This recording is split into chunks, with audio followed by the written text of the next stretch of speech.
Good afternoon, everyone. My name is Bassam Haddad. I'm the founding director of the Middle East and Islamic Studies program at George Mason University, and I'm also one of the people who are joining me here, who actually embarked on producing the film about Baghdad.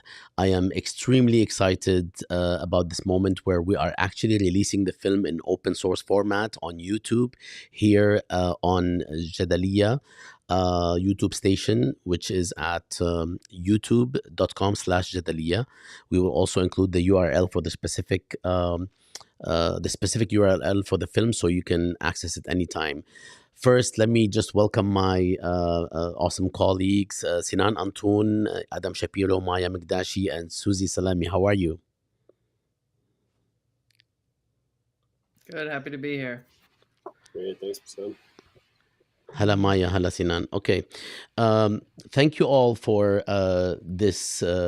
Um uh, for coming, right? I mean, everybody's so busy, and it took us a long time to get our schedules um, basically in sync, and we have not actually been together like this, the five of us, for such a long time. I should also say that this event is part of the Iraq 2023, the U.S. invasion of Iraq conference, which we held along with Georgetown University at the Center for Contemporary Arab Studies on March 31st.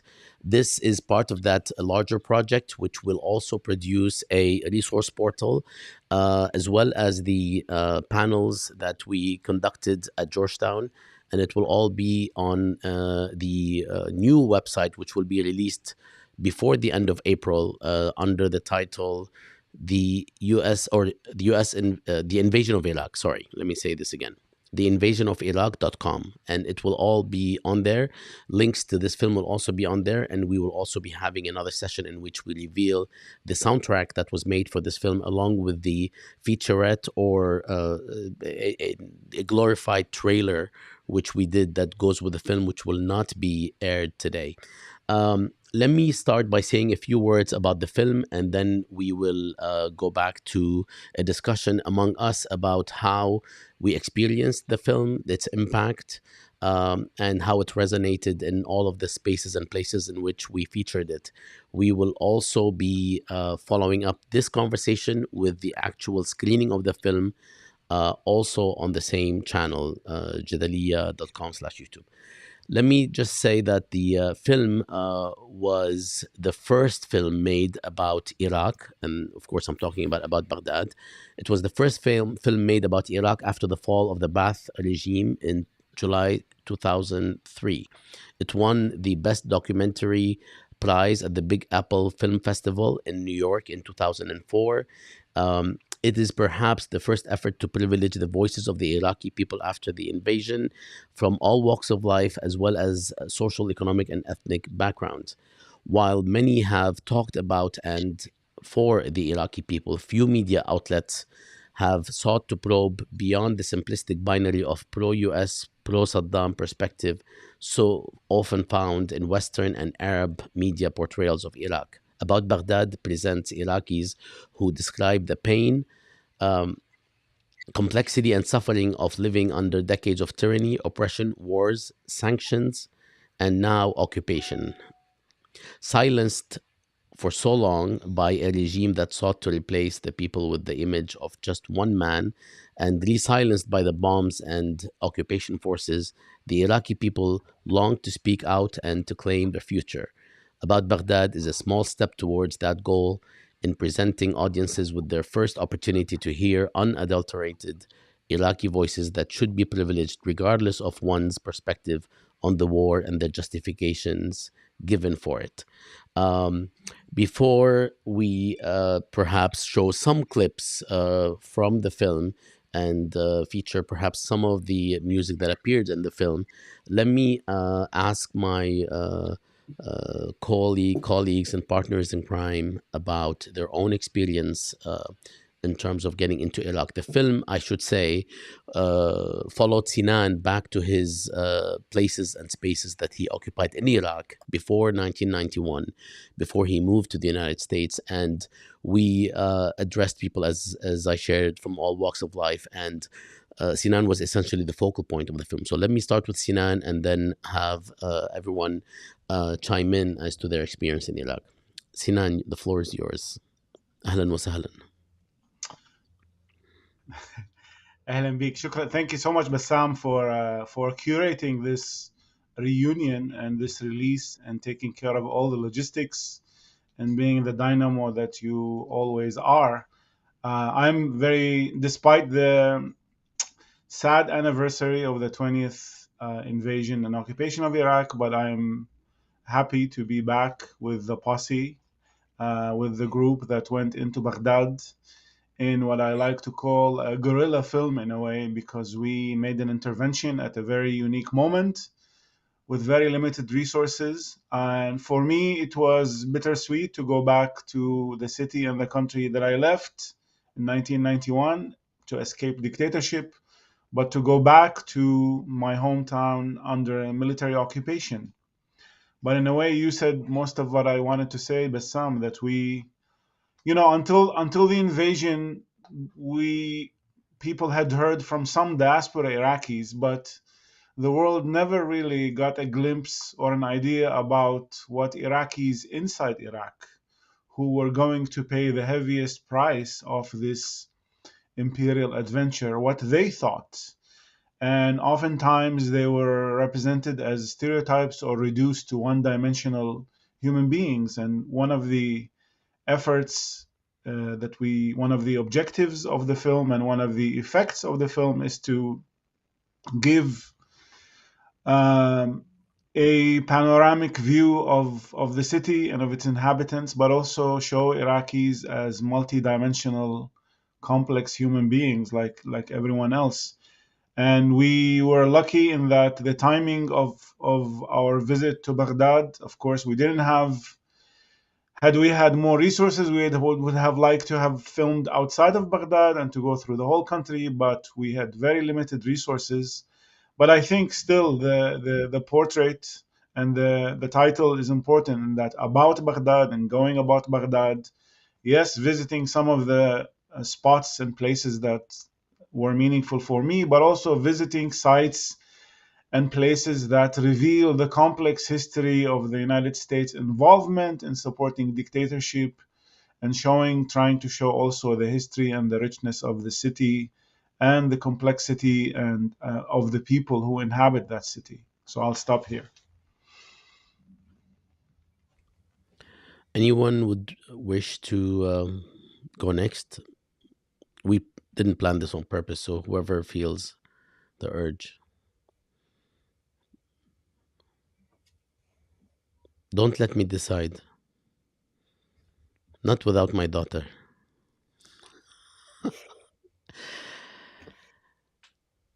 That's a film from the 80s, very bad, about Iran or something.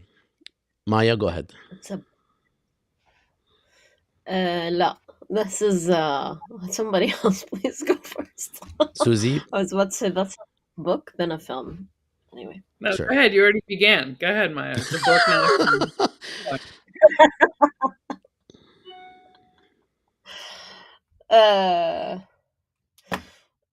Well, okay. Thank you, Bassam, for putting this together.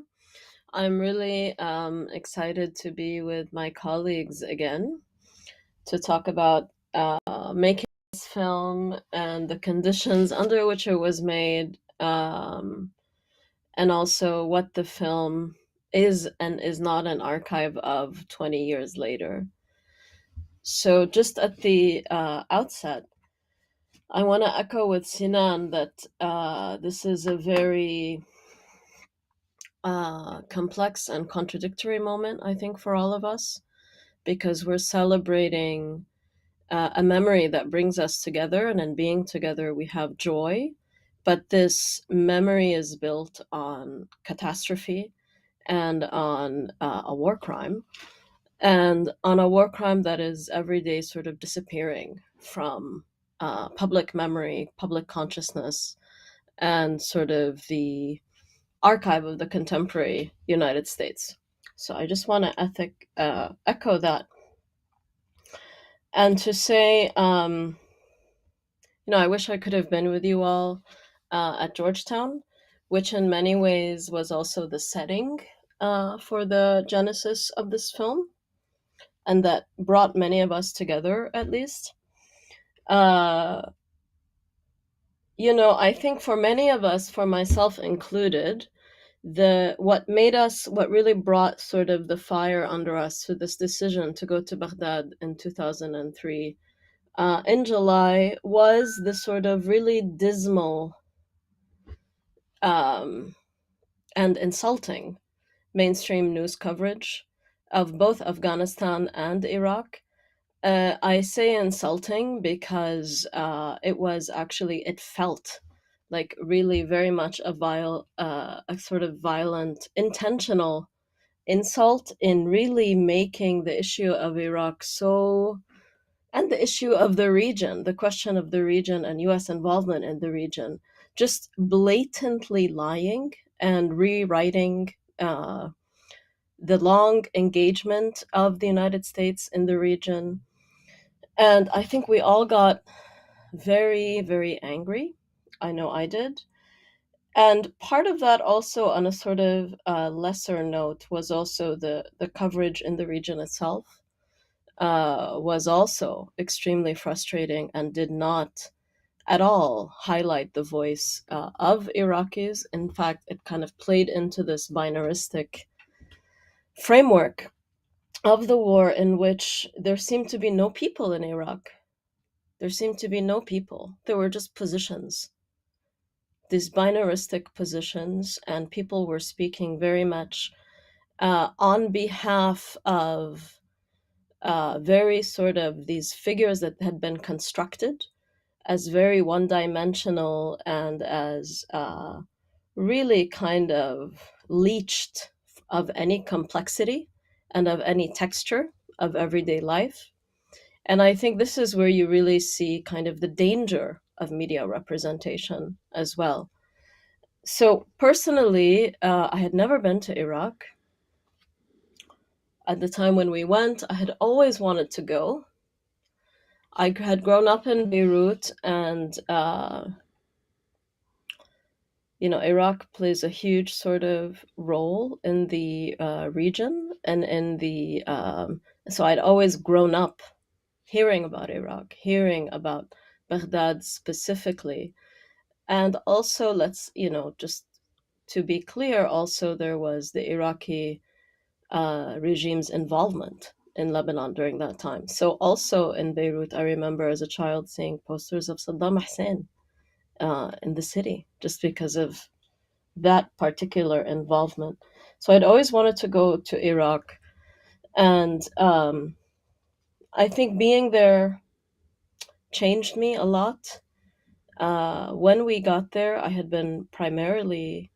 worked as a filmmaker and in television in Lebanon for a few years, but being in Iraq really shifted my life and what I wanted to do with it.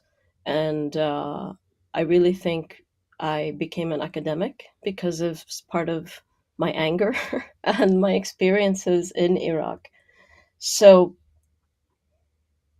yeah, I think I'll end there, and I'd love to hear from my colleagues.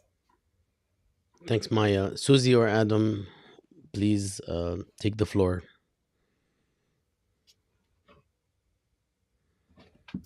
I mean, I think we all have like our very unique entryways into this point, right? I grew up in America. Adam and I think, are the ones who grew up in America. And although I'm Arab American, it is certainly not the experience that Maya had, Bassam, or Sinand, right? So I had been doing a ton of activist work on Palestine, had been to the region a lot, filming. And so when I was brought to this idea 20 years ago through Maya, I jumped on it because it was intriguing. I was obviously impressed with all of you. And I agreed that I was sort of baffled by the coverage, although not surprised on some level because it's America. And I had not been to Iraq either. And I actually turned 27 on our drive from Amman into Baghdad. I remember that drive overnight. And as we were driving, we had the sunroof open. And I'll never forget the stars in the sky, because I'd never since then seen stars like that.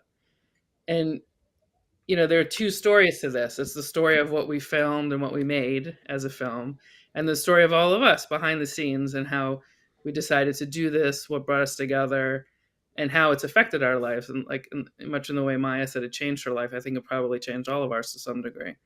But I think the power of it is really the way,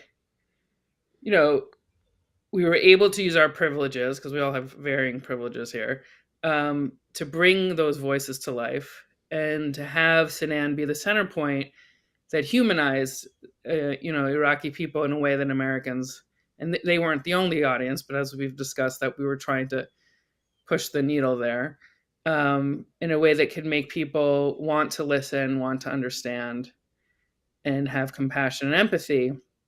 And I was watching scrolling through something on my phone, and I heard something about the asshole Tucker Carlson, and one of his quotes early on was talking about Iraq, and he called them semi-literate monkeys, right? Iraqi people.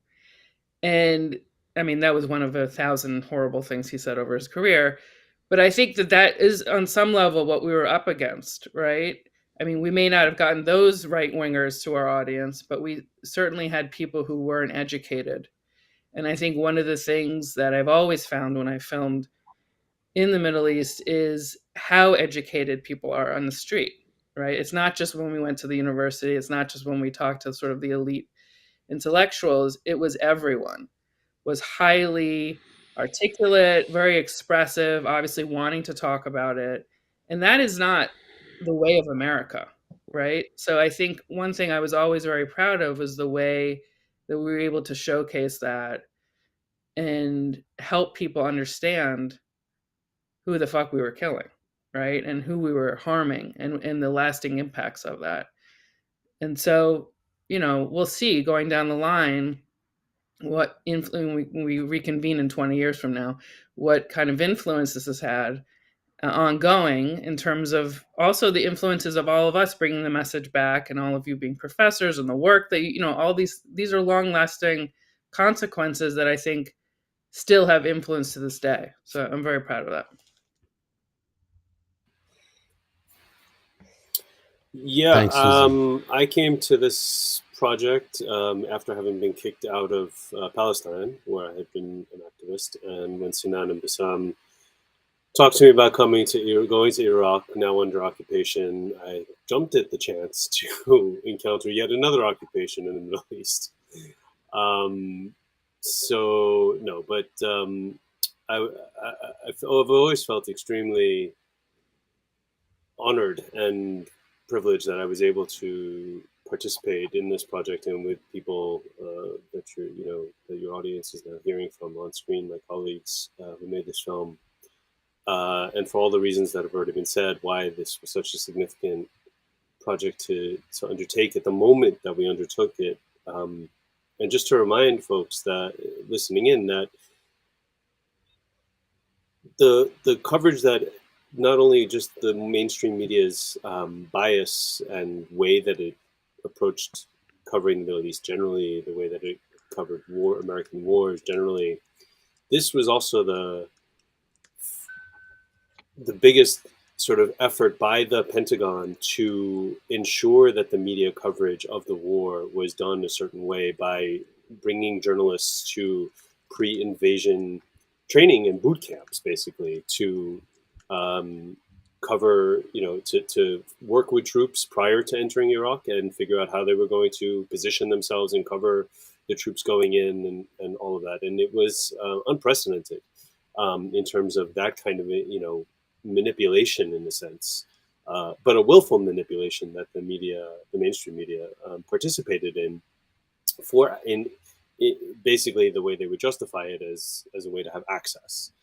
And what we did was so contrary to that approach, which is obviously reflected both by our own, integrity and positionality, but also it's reflected in the film itself in terms of how we accessed Iraqis, not just that we were trying to access Iraqis and give them this platform, but also how that happened, as folks will be able to see in the film, the kind of encounters that we had, which were so radically different from what was seen on CNN or any of the other channels that were broadcasting. And so I think as a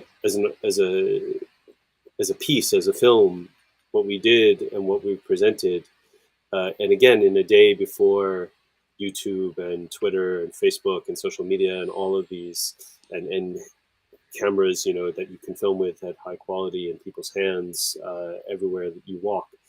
What we did was, Sinand called it guerrilla, but I mean, it was even more than that in a way. It's I don't know what the best term would be for it, but Crazy. it crazy for sure. I recall one of us or more of us sitting on top of the vehicle filming as we were driving through the streets. Like, absolutely, there was a lot of craziness. But I think what will shine through, what comes through beyond the sort of, the authenticity of what the film is this kind of experience of being taken around a place that folks, that Americans especially and others had now heard of and seen on their screens to some extent, but obviously in a very filtered way. Now coming and being able to experience to some extent this place at this moment when the world was paying attention and yet not hearing. The world knew of Iraq because of the invasion and everything that happened as a result, but didn't know anything really about this place. And I hope that this film, for people watching it even today, still offers some insight and forces them to reckon with what they think they know about a place, not just Iraq, any place that they learn about or want to learn about, and come to terms with how to better do it. Thanks, Adam. I'll just say that this film was born out of a desire to provide an alternative to what we have been witnessing at the time in the traditional media.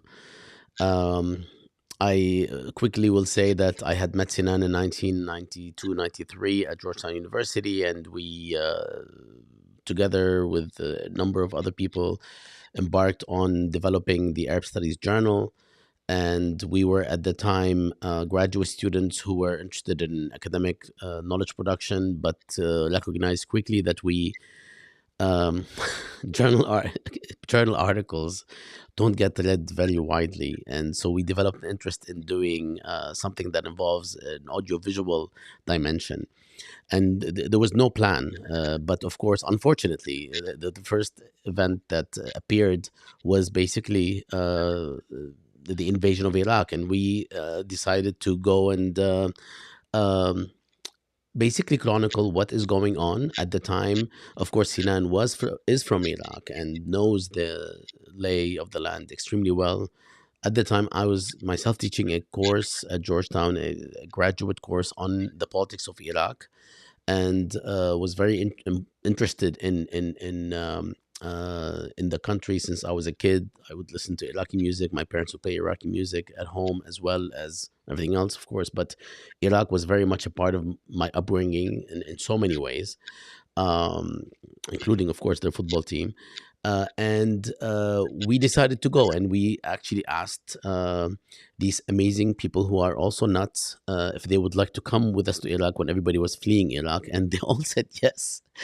And we did go to Iraq, and our main, at least one of our main goals was to address this idea of how we're opposed to, of course, the regime in Iraq, the regime of Saddam Hussein, as well as the U.S. invasion, or any U.S. invasion, frankly,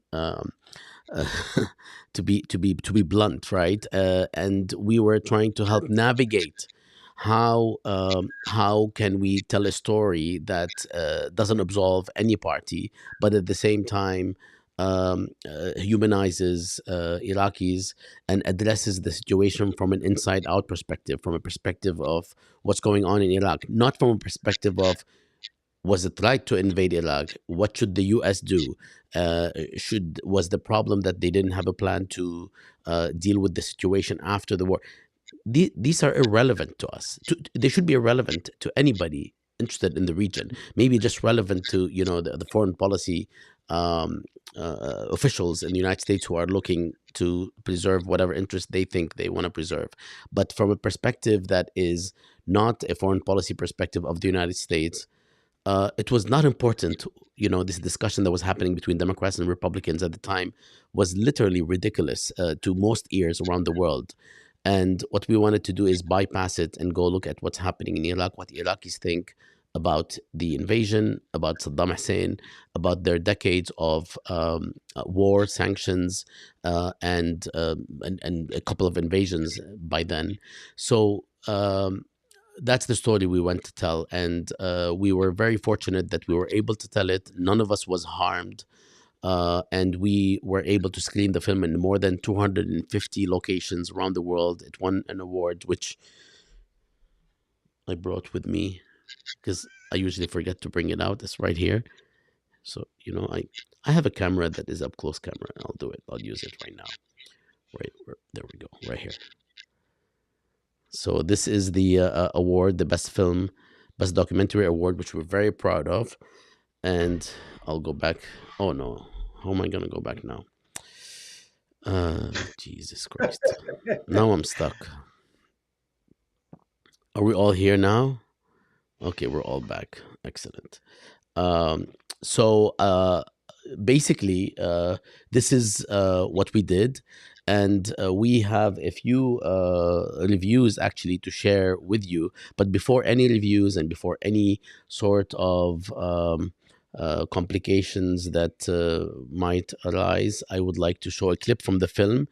And I would like to also say that the person that you're listening to singing is the person who sang the soundtrack, which we will talk about a bit later. But at this moment, I would like to move to the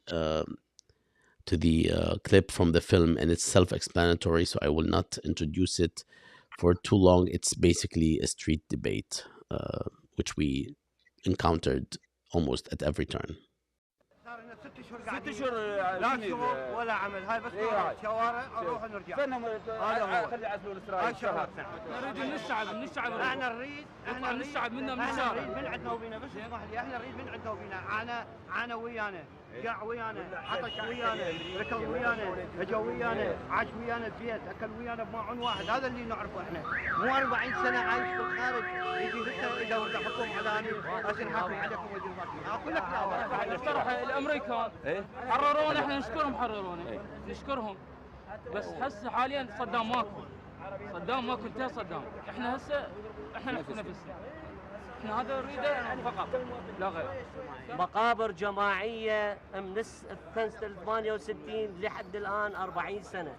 ملينا ماكو ديمقراطية، لا اكو حكم دكتاتوري اجرامي، كل انسانية ما عنده. مجرد انت تنطي رأيك على صدام حسين تنعدم. هم ما يريدوا استقرار، ما يريدوك تستقر، ما يريدوك تعيش. لان ينهبوك، يبوقوك. قنينا غاز، احنا بلد انتاجي نفطي 15,000. غاز ماكو، بنزين ما عندنا، كهرباء ما عندنا، ما يقطعوا علينا، البحطات تفتر فوق بيوتنا. ضربوا عماره وقت البارح. ليش؟ شو مسويين احنا؟ مو قايلين احنا جاي بسلام؟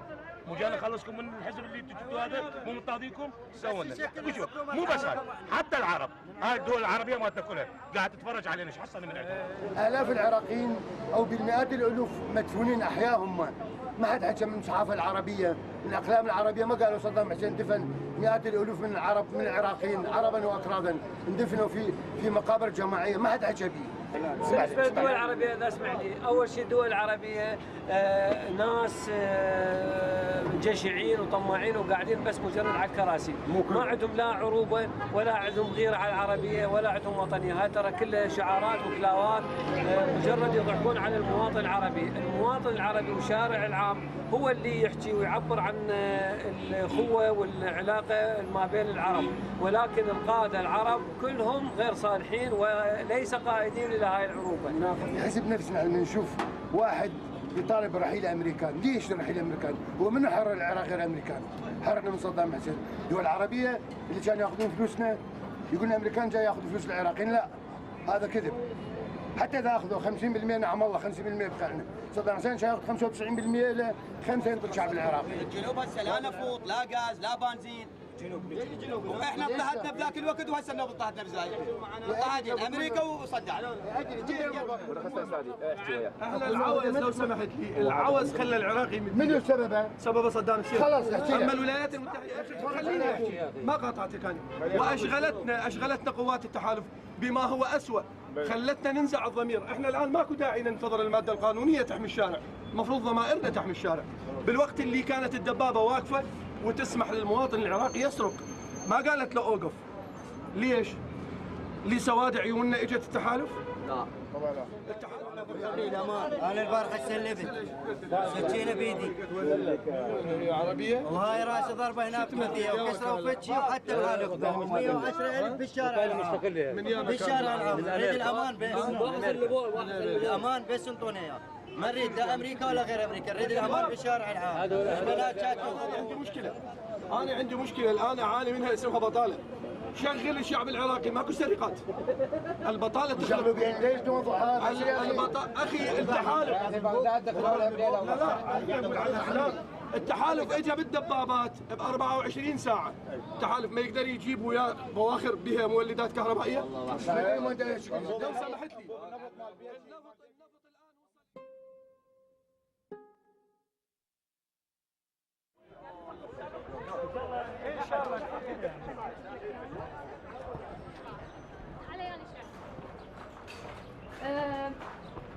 مواد كيميائية نثبت بالأرض بدت تتفجر منه وبيها، هاي اللي سوته هي. هون كانت المكتبة البنات الموظفات بالطرف الثاني، بس هنا كانت عبارة عن ميوزة وكراسي يقعدون بها الطلاب، الأوركنديشنات كانت موجودة هنا سرقت، والبناية هنا حرقوها. حولنا الرابط اللجنة الاتحادية السابقة إلى مكتبة صغيرة نلم بها كتب وأطاريح نعوض ما فقد من عندها، حتى الطلاب يستمروا صار عندهم حماس بالدراسة أكثر. الطيارة ليش يضرب بناية عتيقة؟ ليش معنى على المكتبة؟ ليش معنى على المكتبة؟ ليش مو بالحديقة؟ لأن هذا أهم شيء بالكلية كليتي. وهذا مستقبل الدراسات العليا بالعراق. لا هم أعز شيء ببلدنا هو هذا التاريخ. طبعا لا طبعا. ويعني بدون سبب هيك، يعني أنا أخوي راح، بس يمكن من أجي بالكلية ألتهي أدرس، بس من أشوف هيك بعد تزيد مأساة. هاي حريق بس من غير مكتبات أخضر. من هم يعني؟ I don't know anything. 30,000 كتاب من بها رسومات أو كتب أجنبية لرسامين عالميين أصليين، أطاريح من سنة السبعينات من أساتذتنا اللي جايين من دول الاشتراكية دول أمريكا مترجمة، كلها كانت هونك احترقت.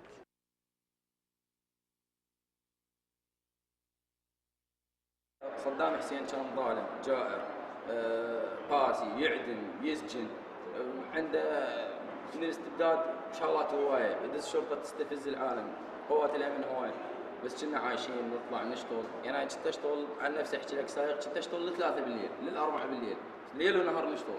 امرت النفط يعني انا بالنسبه لي قبل لا يصير الاحداث قلت لهم وزاره النفط ما تنبر، قالوا لي ان هم جايين علينا. اغنى مؤسسه بالعالم هي وزاره النفط العراقيه. لحد الان نفس الوضعيه، هم هسه يشتغلون نفس سياسه صدام حسين. صدام حسين كان معيش العراق بدوامه، يوم ازمه بنزين، يوم ازمه غاز، يوم ازمه مي، يوم ازمه مواد غذائيه، يعني خلصت الازمات قلل التمن، قلل الدهن، قلل الطحين، قلل العالم دايخه. فهم عايشون بنفس الدوامة حتى الآن. يعني الشعب العراقي يلتفت لهم أو يطلع مظاهرات أو إقامة. ما شفنا أي تحسن، الأوضاع زادت سوء، بس نتأمل إنه يتشكل يعني شيء يمثلنا إحنا صدق، مو مجرد وعود أو يريدون بس يوصلون للحكم. من جو اختاروهم مثل أحمد الشلبي أو الباتشي، صار له 20-25 سنة هو بأمريكا وبلندن وبدول أوروبا. شو يعرف أنا بنت اللي ولدت عمري 10 سنين دخلت حرب إيران، وشوف عشتوا 91 الحرب الأمريكية وعشتوا هذه الظروف. أنا أقدر أعرف شعبي أحس بينه أكثر من اللي عاش بأمريكا. هو صحيح عراقي بس عاش بأمريكا ما يعرف شكو، فبالتالي الأمريكي من راح يجي أيضا هو ما يعرف شو يريد العراقي، ما يعرف شو يحتاج الشعب العراقي. أنا كما دا أقول الإنسان ابن بيئته، أنا بيئتي هذه أعرف شو أريد، أختار أنا أعرف شو أريد. لكن يجي أمريكي يعرف شو أريد أنا، شلون أفكر، شلون أعيش، شو أحتاج، لا، وبالتالي فهو محتل. جينا وما لقينا.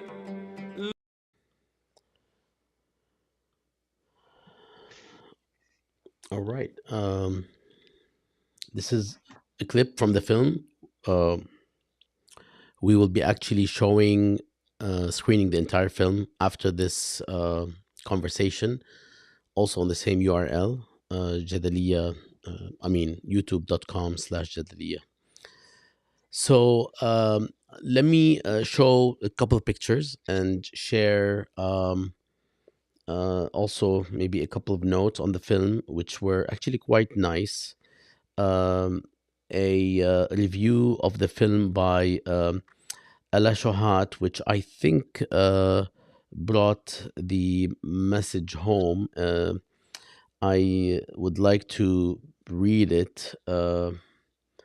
It's a bit long, so I'll try to. Where is it? I think we have it right here.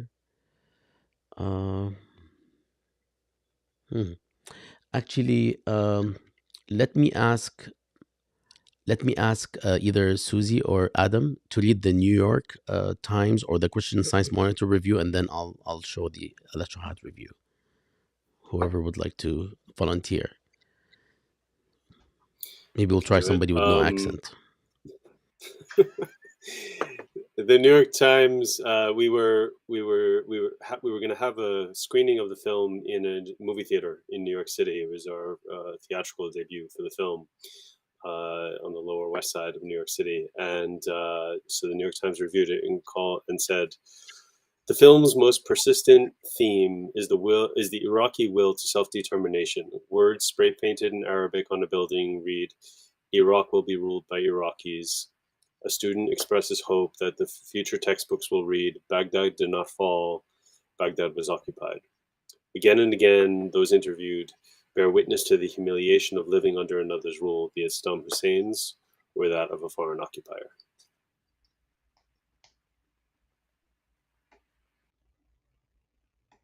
Hello.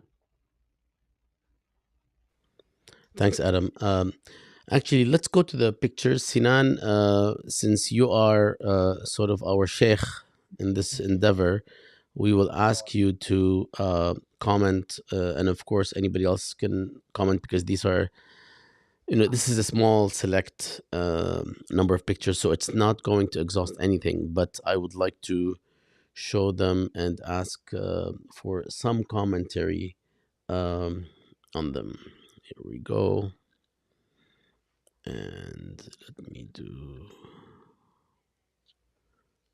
this. All right. So this is, I'll start. Okay, I lied, because I'm going to start by saying that this is the cover of the DVD about Baghdad, which we are going to release in open source format. It was produced by Arab Film Distribution, with John Sinno leading the way at Arab Film Distribution, which was a very major distribution,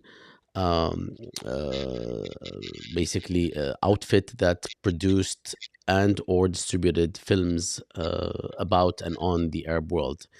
Of course, the film will now be available in open source, but you can still get the film at Arab Film Distribution.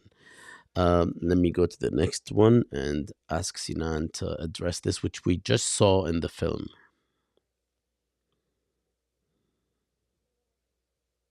You are muted, I think, Sinan. Yes. This is the library of the Academy of Fine Arts in Baghdad, which was bombed. And as the clip that we showed said by Professor Rawa Shaya, who used to teach there, that of course the entire library was torched and destroyed, thousands of books. And the Department of Audiovisual Arts, cinema department, was also bombed. We show, I think, a clip of that in the film. This, of course, this institution is like a lot of educational institutions in Iraq, has a long history, and it has produced amazing artists and cadres, actors, painters, sculptors. This is one of my, it's very sad, but one of my favorite images that we took in Baghdad, because it shows the devastation. And I think especially for those who are students or who are in the educational field, they can imagine the unimaginable. What would it mean to go to your institution and see that it's become a target for military bombing? Anyone else would like to comment? I think one thing that I remember is the audiences in America saying, why would they have bombed that? Right? I think it begs the question, and it makes them think harder about what we did, what America did, and the military did, and who they bombed, who they injured, who they killed. And when confronted with that kind of image, it's a university, it's, especially if we were showing at a university, it's relatable. And I think it didn't allow people to turn away as easily. It forced a question. Maya?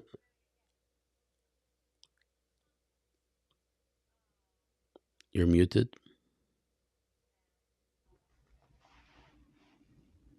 I love this photo too. And I remember walking also with our little camcorder and filming myself just walking in like the ashes of books and dissertations and people's lives and works and an entire intellectual history and artistic history. And the ashes were so thick that, your footsteps would literally sort of sink into them. I often find it interesting what does and does not affect American audiences. I think obviously it should affect them. It shouldn't surprise them that wars also destroy the past as much as they destroy the present and the future. But I was also struck sometimes by how some people would get more pensive over the destruction of objects than of people, and of entire sort of life worlds. So I think about all these things when I see this image, and it also sadly reminds me that this is not unique to Iraq. The destruction of spaces of learning, of archives, of libraries is part of the history of war, certainly part of the history of war in the Middle East.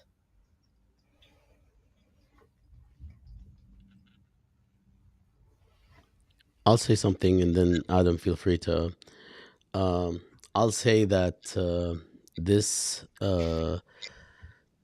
image for us was perhaps the most used image in all of the production that we did on the film, and it was emblematic of what's happening in Iraq, not just because of the destruction, but also because of the deformity of the windows and the almost like 3D version of catastrophe.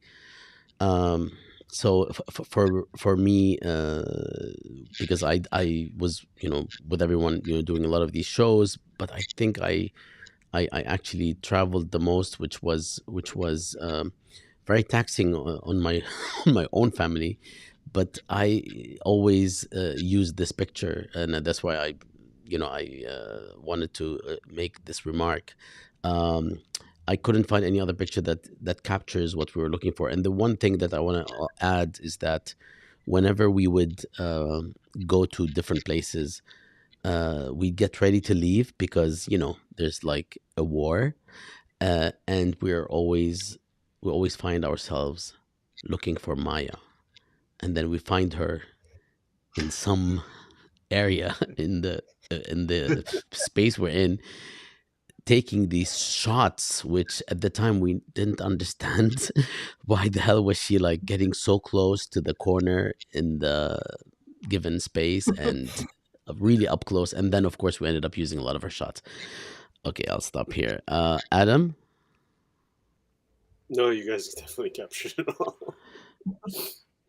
Okay, so let's go back to the next shot. Let me see.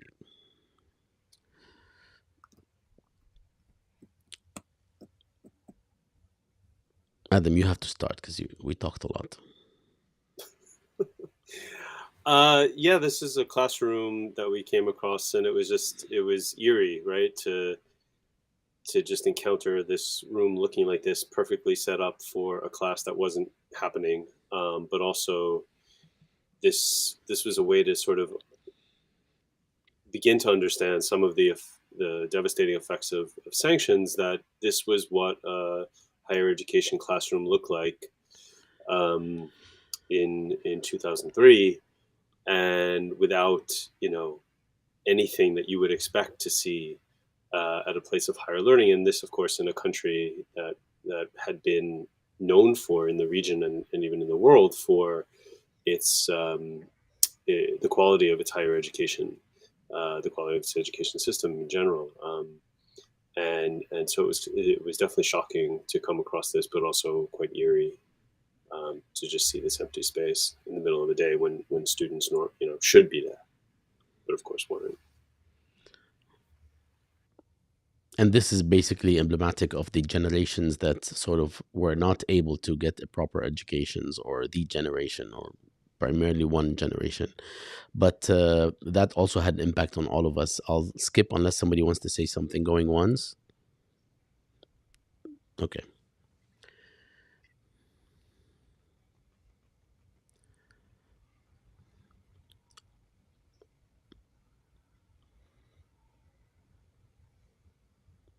Adam should talk about this. Absolutely. So everywhere we went, as I remember, or most places we went where we were filming, eventually and this happens in many places, in my experience filming, kids tend to gather and come out to watch what we were doing. And in this case, we had been in the home of a woman who was a prominent lawyer in Iraq, but who had run afoul of the regime because she dared to defend the rights of somebody who was working for one of Saddam's sons, and took a case to court, which was, of course, not tolerated, and she suffered immensely as a result. Her house, of course, she lived in a neighborhood, and I forget what neighborhood it was, but and everyone knew that this was her house. She had lost her mental abilities, her mental capacities had suffered greatly as a result of torture and all the experiences she had. And so she was known kind of in the neighborhood as the crazy lady. And so the kids had come to, drawn to that house, but also drawn to us, and were curious. And so we were just kind of engaging with them afterwards, and got them for this really beautiful photo, which, these could be kids anywhere, in any street, anywhere in the world. But this was Iraq, and what they had already endured over the previous months, but even in years of their lives, with war and sanctions and the devastation of their society, is unfathomable in many ways.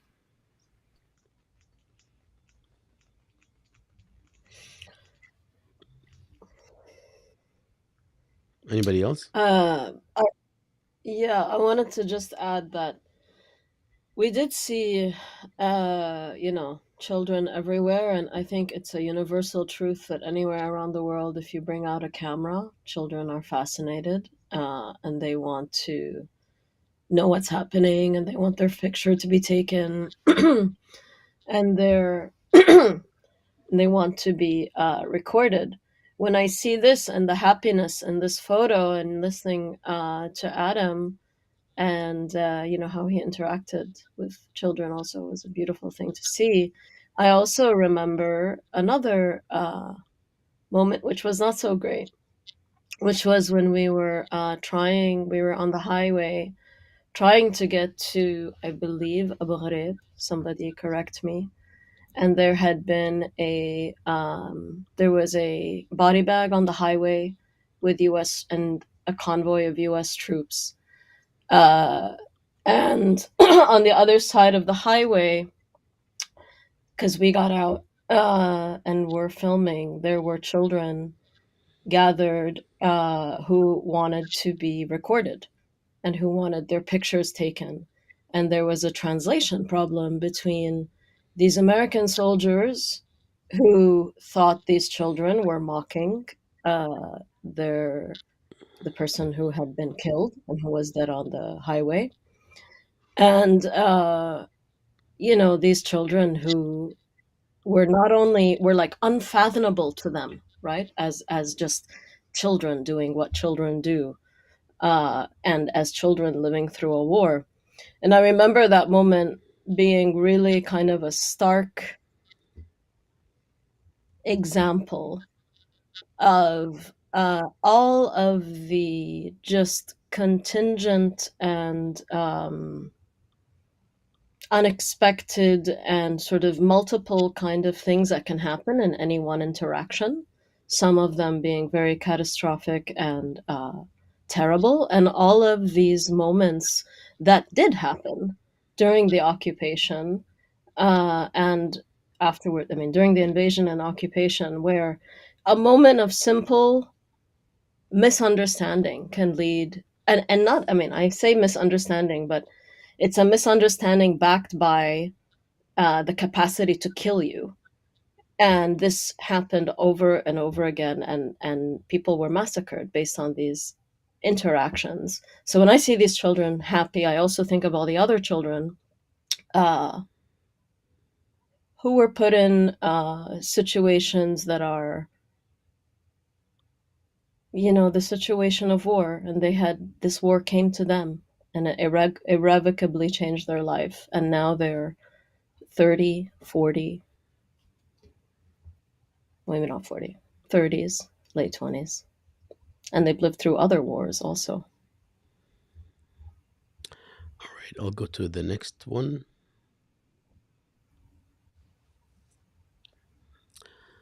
This was taken in one of the most, for us, probably one of the most interesting places we've been to, which is a cafe in which people were just lounging, and it really spoke volumes about the mood. And this kid was just looking at us, and either I or Maya took this picture, and it also means a lot to us. And somebody said before, I think, I'm not sure when, that one of us said that it almost looks like it's superimposed on this picture. He's like sort of out of this world coming in and just looking at us and wondering what kind of life they will lead. So yeah. Can I say something? No, actually you can't. Iraqis spoke enough in this film.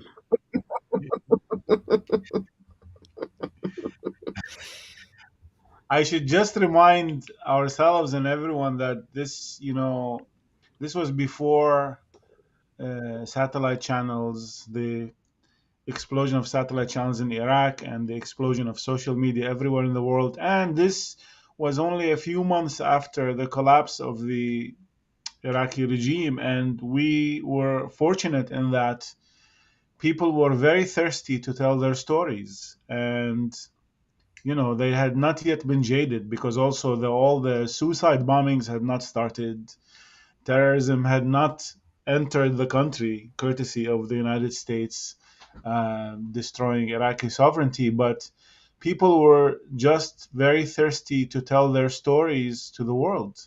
And I think when we went to Al Dijal, where there was the first public commemoration for those who were killed for the assassination attempt against Saddam Hussein, we filmed interviews with so many people, and then people were coming up, and we ran out of tape. And when we were telling them that we don't have any more tape, that, to me, that was one of the most moving and telling moments about what it means to tell people stories, where they said, "It's okay, I just want to tell you my story and testimony." So I think the same goes for these pictures, and people thirsty to tell their stories to the world and to chronicle what they had gone through. But I think also we can't underestimate it. It wasn't just telling their stories; it was telling their stories really to you, or to or to Bassam or Maya or me or Adam. I mean, I was behind the camera, and to have someone understand them first person, right? There wasn't a translator involved. You were from there, and the power of that is actually, we can't understate that. I think that is a whole other transformative healing power, actually, to be frank, for them to be able to externalize their trauma, to tell their story, and to have people who understand the culture validate and honor them. And I think that's what we did. No, and I guess I'll just also add that they were, thanks to our knowledge and our interest in the region and the country. And I should mention that Bassam and I also were fortunate to take courses with Hanna Batatu, who probably wrote the greatest book on Iraq. But what really meant a lot to our interlocutors, the Iraqis we met, that they realized that we knew a lot of details about what had happened in Iraq during Saddam Hussein's time, under the Ba'ath, 91, and the sanctions. And that meant a lot, and that, I think, encouraged people to speak at length, because they realized that their interlocutors were actually, we had the desire to listen. I think that's a problem across the board in a lot of media, of course, but that, especially in mainstream media nowadays, that it's about the presenter or the person posing the questions. But for us, of course, we had to be there. We had to be the vehicles, but we were genuinely interested in what Iraqis had to say. And of course, knowing the language, and that makes someone feel at home and speak out.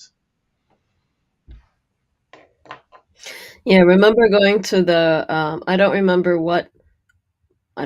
if it was the New York Times or the Washington Post, going to the journalist's house that was in this basically, like a villa, a palace with a pool.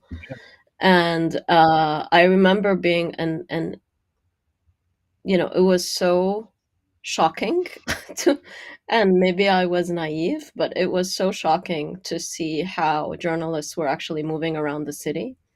And they were moving around with armed guards who were sometimes also translators.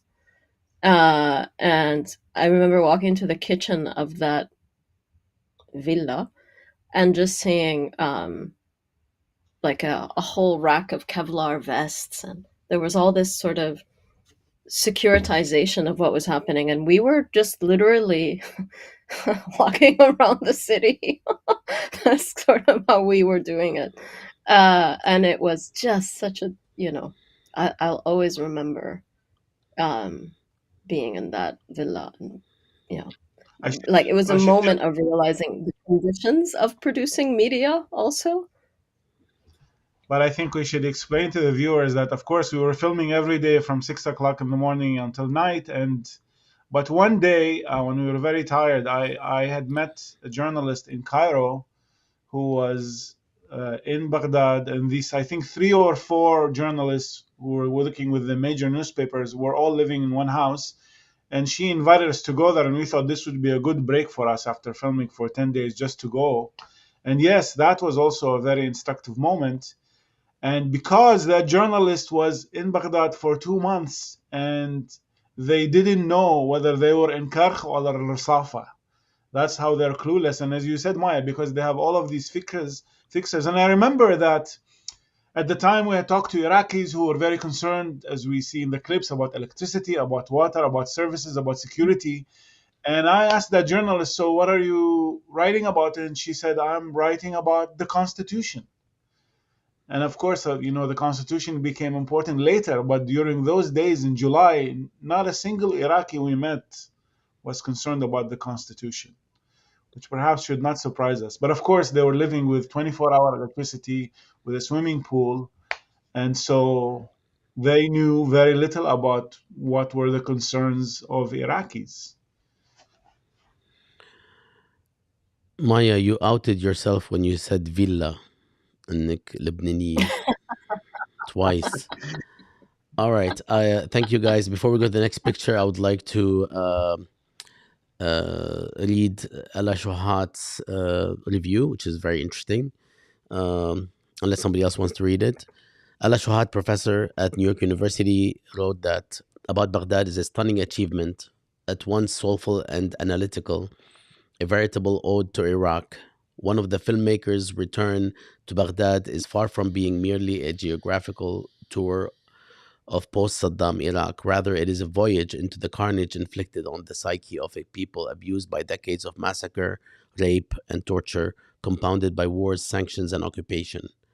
Given the absence of Iraqi people speaking on the American media, About Baghdad provides a refreshing polyphony of Iraqi voices.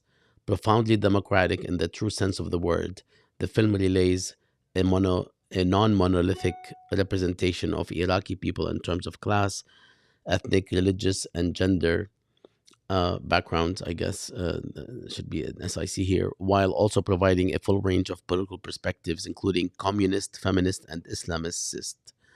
On trial are Saddam, the Ba'ath Party, Arab and Muslim governments, along with the US and other imperial powers that allowed directly and indirectly the prolonged mutilation of Iraq, interweaving a variety of Iraqi traditional songs to underscore a point or to illuminate the painfully absurd aspects of Iraqi existence.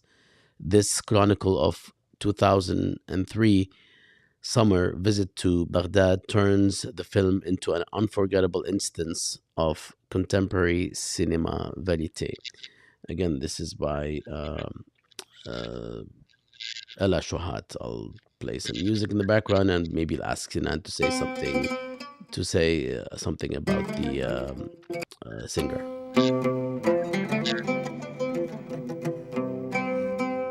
مالي شغل بالسوق مريت أشوفك مالي شغل بالسوق مريت أشوفك عطشان حفن سنين واروى على شوفك عطشان حفن سنين. Sinan, would you like to say something about Amr Tawfiq, and I'll probably show.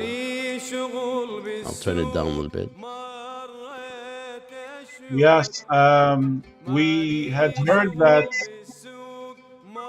Can you guys hear me? Yeah, we can hear you. While we were in Baghdad, we heard that some of the artists and the musicians and the students of music were going to get together in July and have a concert just to kind of express their desire to go back to some sense of normalcy and to continue life. And I think it was Bassam, you heard Amr Tawfiq singing, and I remember you coming and saying you should come and listen to this guy. But so Amr Tawfiq was, because sadly he passed away a few years ago, was a mentor to hundreds of Iraqi singers and musicians. He was actually the teacher of the famous Kazim al-Sahir, and he was so generous with us, and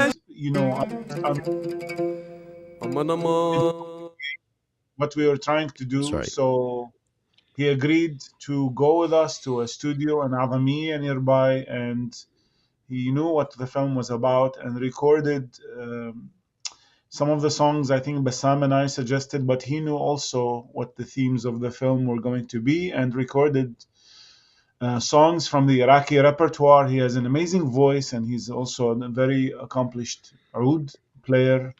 And that became the soundtrack of our film. And Amr Tawfiq stayed in Baghdad, and a few years ago, he actually applied to it's one of these famous competition programs, The Voice, I think, and he advanced to the final stages.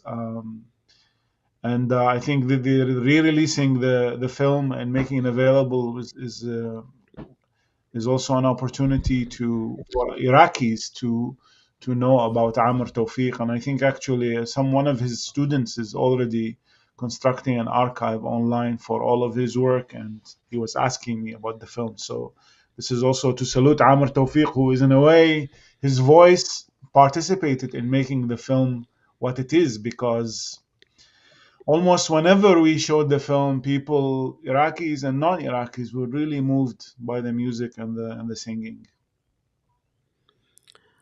Absolutely. And let me also say that we are going to feature the entire album that he recorded in Baghdad in the future, in a similar conversation in which we will actually play all the songs because they are really remarkable. I was this morning when Sinand called me, we were talking about the recording this show.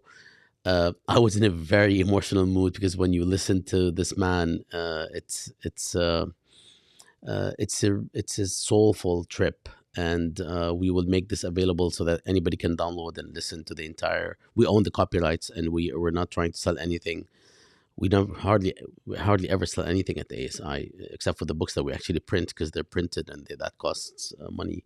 So we're making it available as well. And during that conversation in the future, we will also be showing the featurette, or this glorified trailer we talked about, which is mostly about Sinan talking about the film while we were in Baghdad. A lot of people like this just as much as actually they like the film. So we will be doing that, and then we will also release it on YouTube. So I will get rid of our friend Amal Tawfiq here. May he rest in peace, and ask Sinan to comment on this last picture before we go to another clip. And then we will start winding down.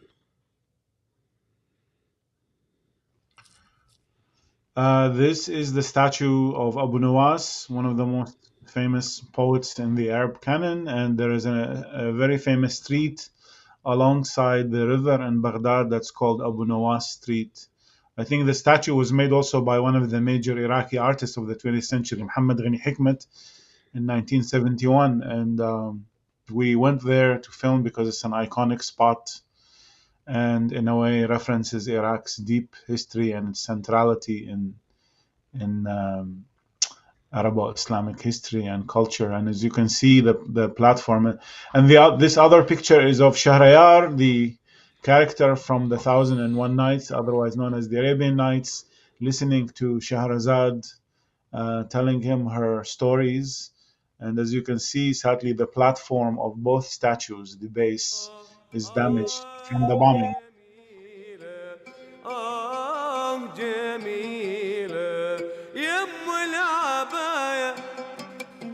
حلوة عبادت يم العباية حلوة عبادت ويا سمرة هواية زينب صفاتك زينب صفاتك يم العباية حلوة عبادت يم العباية حلوة عبادت ويا شقرة هواية زينب صفاتك زينب صفاتك يا بنت عمي. خلاص على بنت عمي حشيلة فضحنا. Okay, guys, let's go to another clip that was recorded at the let me see, at the Chamber of Commerce, which is very telling about the politics of what was going on regarding who actually welcomed the presence of the Americans or the invaders. And we'll talk about it after. Assalamu alaikum. الحديد على الحديد ووالي تسمع له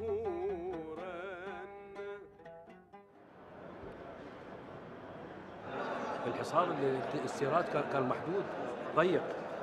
وشو كان هسه بالعكس هسه مفتوح.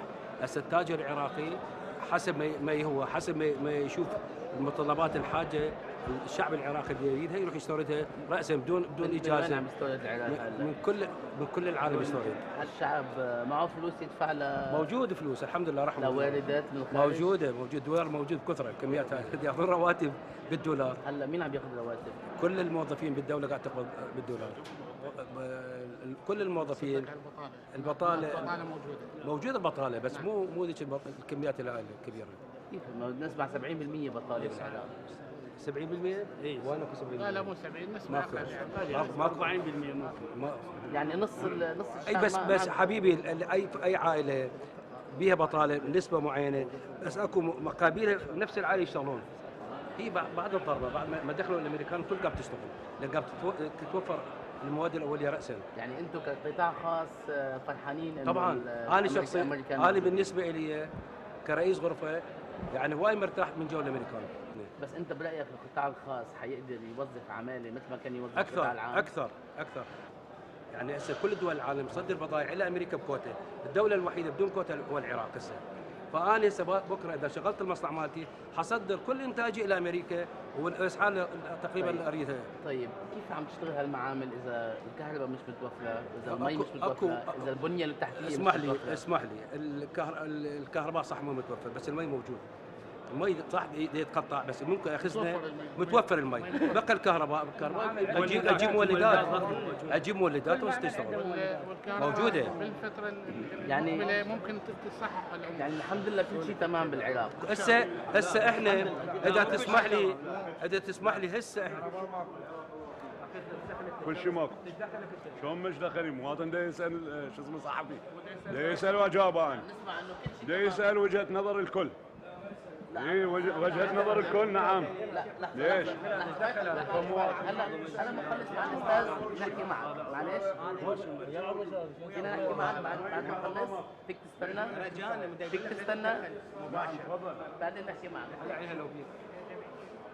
طب معلش لكن هذا الرجل ترى ما اعرفه لا بالغرفه ولا كل شيء وما له علاقه بالغرفه الرجل ما نعرفه ما نعرفك انت منو.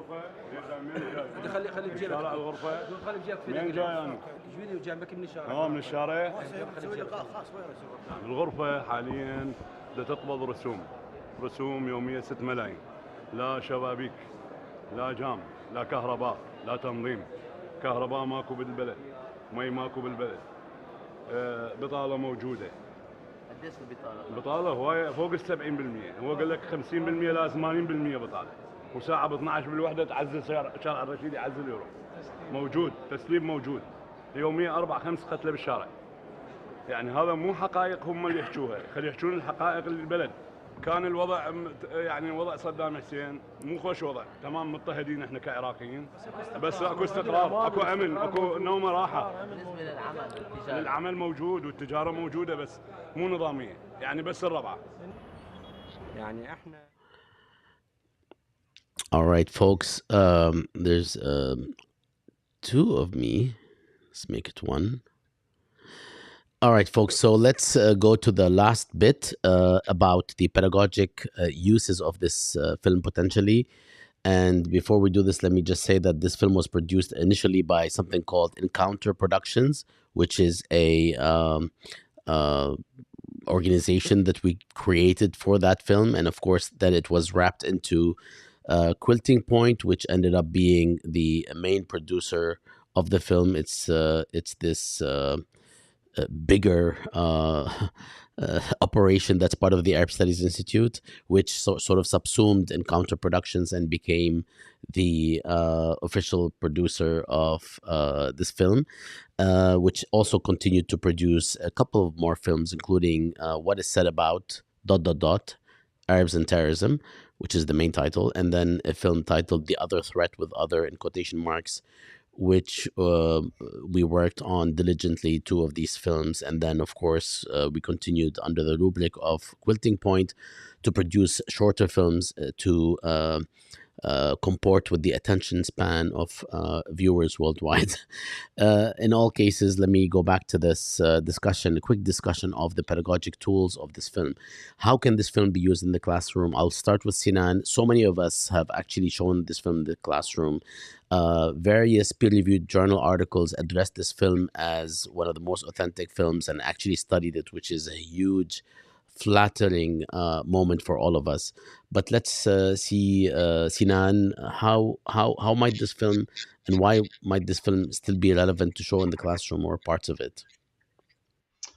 Well, about a year or two ago, as several of our colleagues who teach Middle Eastern studies and history and politics were having a conversation on Twitter and on Facebook saying how their freshman students who are of a different generation know very little or close to nothing about the invasion.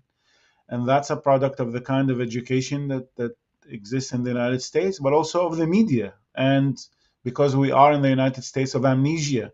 So the film is now even more relevant than it was before for a previous generation, which perhaps those who are older, who were already active against the war or in their 20s when the invasion took place and the occupation went on. But there is a new generation that knows nothing about the 2003 war. So the film, despite its limitations, like every film, but also is a snapshot of a very important moment.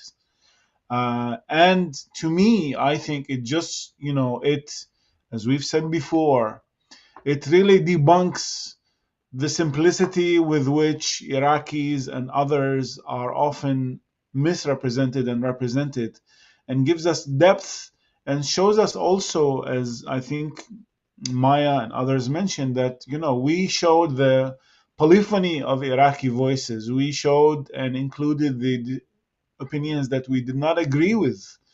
And so this is a very important document, and I know that it was already being used in plenty of classes. And I always get, as I'm sure you do, get requests about links or copies. So that's why the re-release is very important, particularly that much or many of the problems that went into the way the war was sold and the war was misrepresented continue to be operative in the world we live in. So, and I don't want to keep praising something that we worked on. We'll have to have others praise that.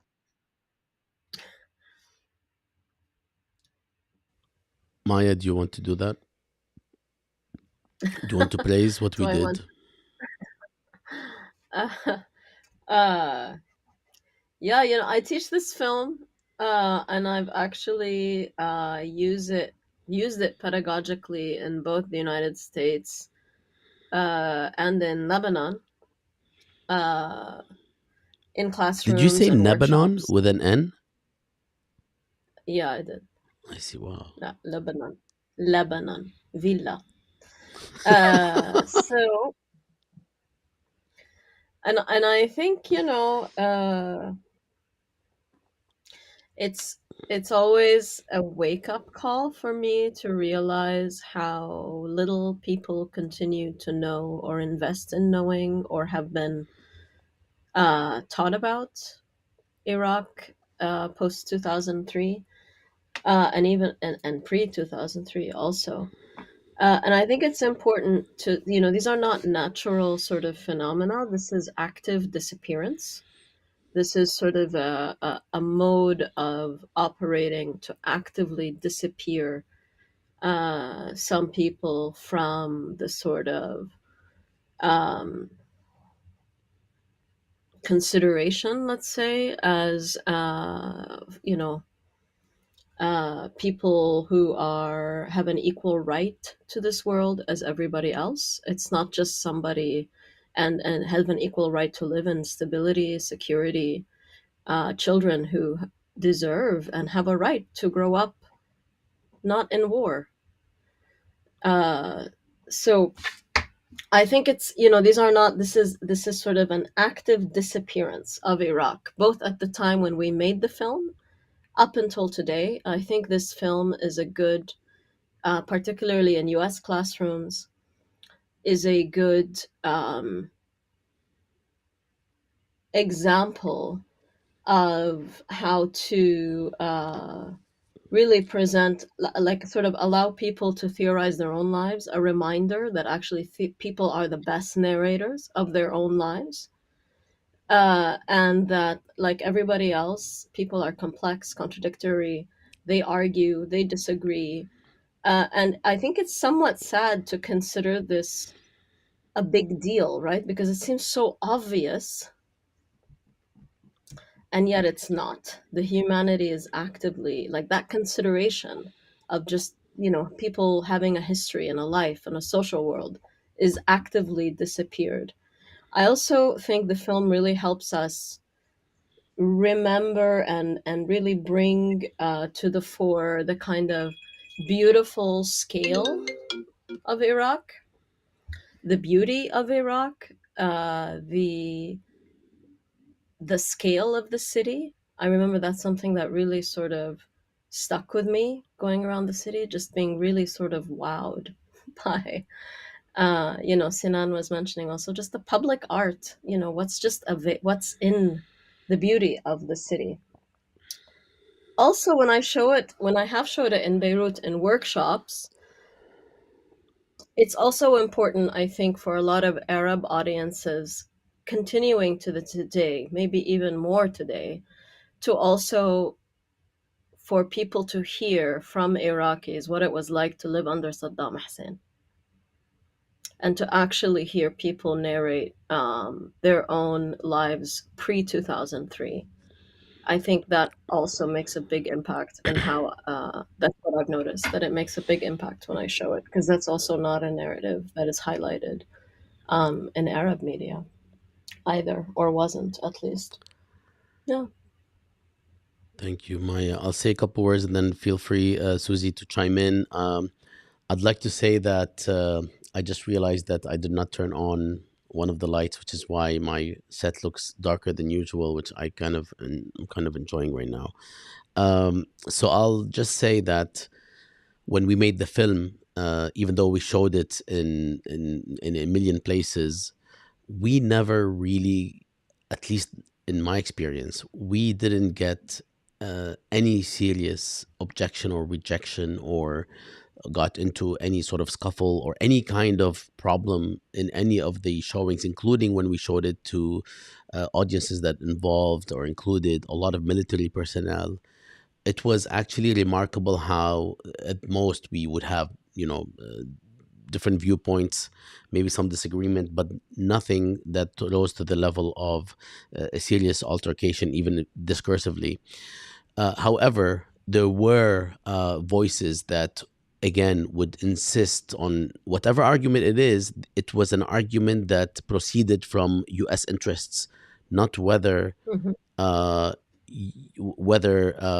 what's happening in Iraq had anything to do with the pretext for the war, which is involvement in 9/11, which of course was not the case. Only in America did polls reveal that most Americans believed that Saddam Hussein had a hand in 9/11, which is something that is not true. Even the CIA later on, a few years after, along with denying that there were massive weapons of mass destruction, that there were links with Al-Qaeda, also revealed that this was not the case. But of course, it was presented as the case, and people believed it because they don't know any better. That Saddam Hussein, who used to actually torture Islamists and kind of and worse, wasn't going to team up with Osama bin Laden or any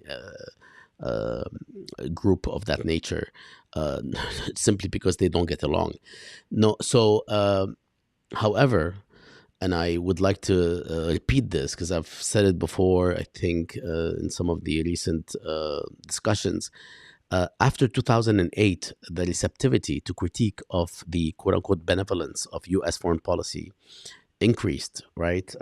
This is something that, of course, existed to some level before 2008, but after the crash and after a number of developments since 2008, not least, the post-COVID or sort of pre-COVID waves of social protests and rising voices regarding issues of gender, race, and sexuality, the receptivity to self-criticism in this country. And I've noticed this in my own classrooms over the past 25 years that I've been teaching.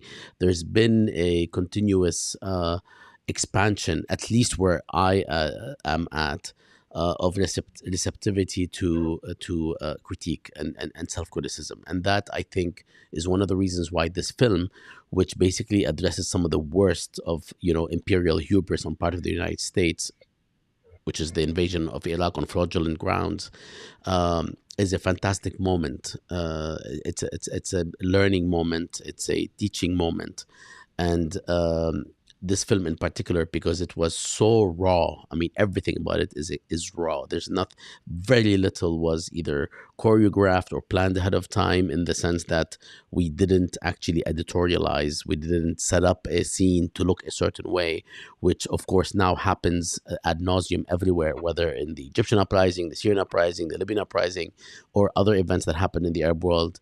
This actually was not that. And even films that came after it at the time, whether by people who supported the war or rejected the war, supported or rejected any other aspect of the war or the Iraqi regime and so on, it is distinguished per the writings on the film. We're talking about really serious academic writing on the film, was distinguished by that quality, which is why, besides the fact that we did it and we're proud of it, it is also a testimony to a moment that is going to be very difficult to repeat, if not impossible. So I think it's a fantastic learning tool, and it is something that addresses not just U.S. Problematics and its foreign policy, but also the problematics that exist within Arab states in the Arab world, between Arab states in the Arab world, and the kind of double talk that most Arab states are involved in, which you saw in the clip that we showed.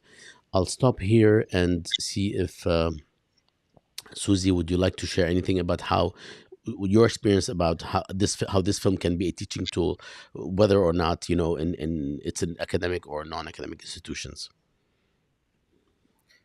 Well, I think you put it together nicely. I mean, I can add that when I was teaching youth media analysis and media studies and post-production and production, I would often use clips from this and other work on Palestine. And this was less divisive than the Palestine stuff, of course. And so it was a way, like you're saying, to get the youth connected, because I would often work with marginalized youth, connected to what was going on and what our government was doing in their name. And I think it was enlightening. It enriched their perspective. And like you're saying, the connections to other aspects of oppression within our own country, and that, rubbed up against their own identities and what they experience, they could see it in the eyes of the people that we put on screen. So I would just add that. Thank you very much. Any closing words before we move to the last clip? Because the last clip will actually end the conversation. In other words, we're not going to speak after that. So, but we can watch it. So don't just leave as soon as I play it. At least for the sake of the audience, show that you're watching the beginning, and then I'll take it off the screen. I'll take you guys off the screen. Sinand, can you please move a little bit? You're obstructing the award. No, I'm joking. I'll take it off. Never mind. Any last words? I would like to say as a last word that I am so I'm so proud of everyone, and I am so in awe of everyone's dedication to this film, who is part of this film. We are the directors, And with the Carol Mansour, Maya Mikdashi, and myself, stayed in an apartment for a month editing it. We also worked with a research team that included other people, Dirar Hakim, Shireen Sayali, Nadia Sbeiti, and Rania Masri, who actually contributed to the research for this film.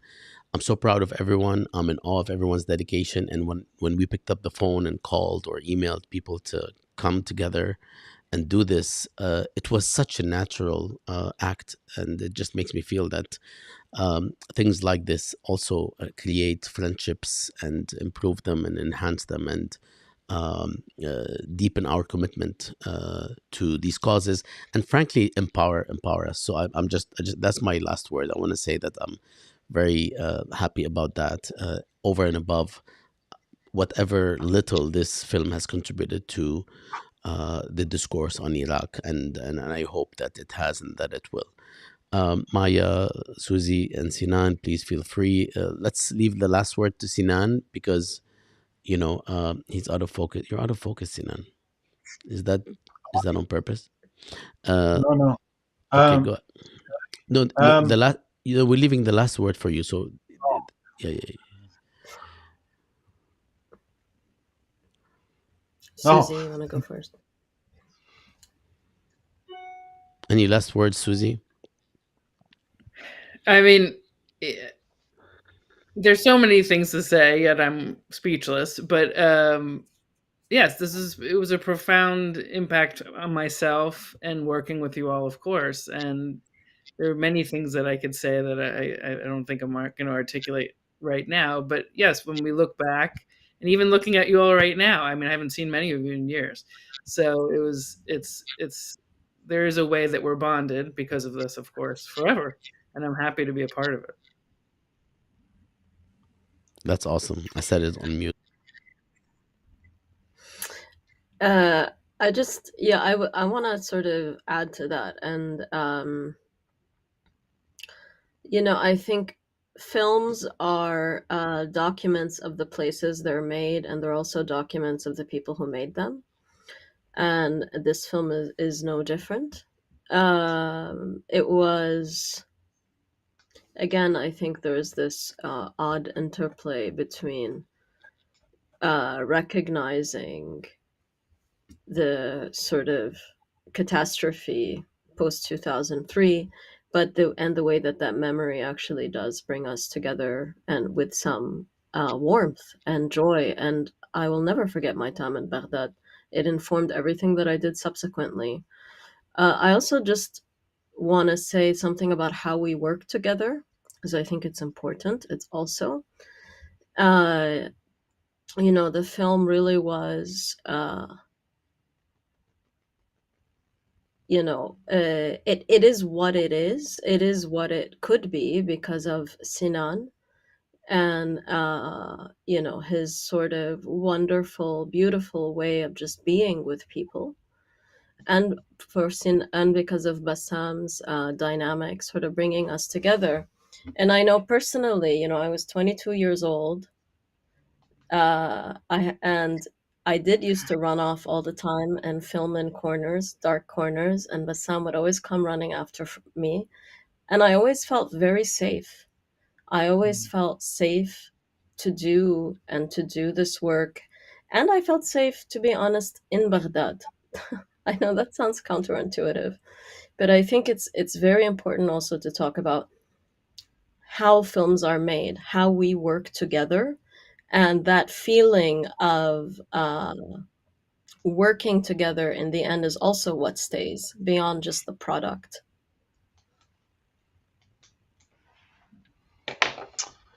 Yes, I mean this was a really truly a team effort, and the visit also impacted me and my writing since then. I have to say, as I always do, that one of the major human forces behind this film, also and so many other projects, is Asmahan Haddad. Asma Haddad, who was a mother not only to Bassam but to many of us. And a lot of the work for this film and for so many projects took place in the Haddad household, where we were all welcomed and we were all tended to and given warmth, especially those of us whose parents are not alive or whose parents are not in this country. And so Asma Haddad, in her own way, with her material support, but also her emotional support, is part of this film and part of the legacy of the film. And needless to say, of course, as Bassam mentioned in the household, she had profound love for the region and for Iraq and for Iraqi culture and music. And this is, as many of you mentioned, it's, I think, in making films or making any work of art, passion is also a prerequisite. And I think we all brought passion for the region, for the place, for the people, and for justice. So thank you, Asma, for being Asma and being in our lives.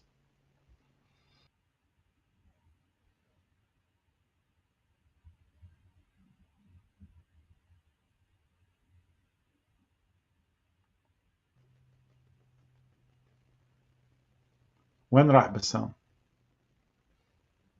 وينك يا بسام؟ Bassam. Okay, maybe that's it. Any other final comments before we show the clip? I actually have to admit that for the sake of the professionalism as well as the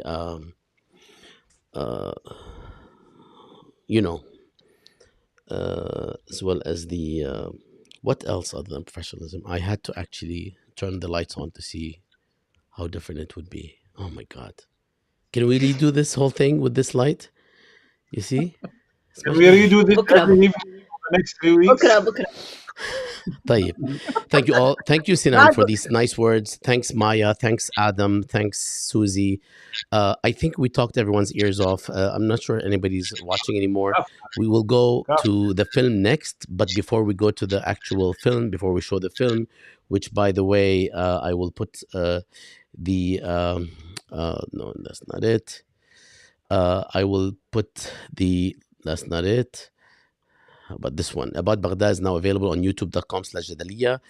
I will leave you with the last clip, which is a discussion between Sinan and a taxi driver. And I was filming the conversation, where the conversation was sufficiently interesting that the taxi driver pulled over and continued the conversation with Sinan.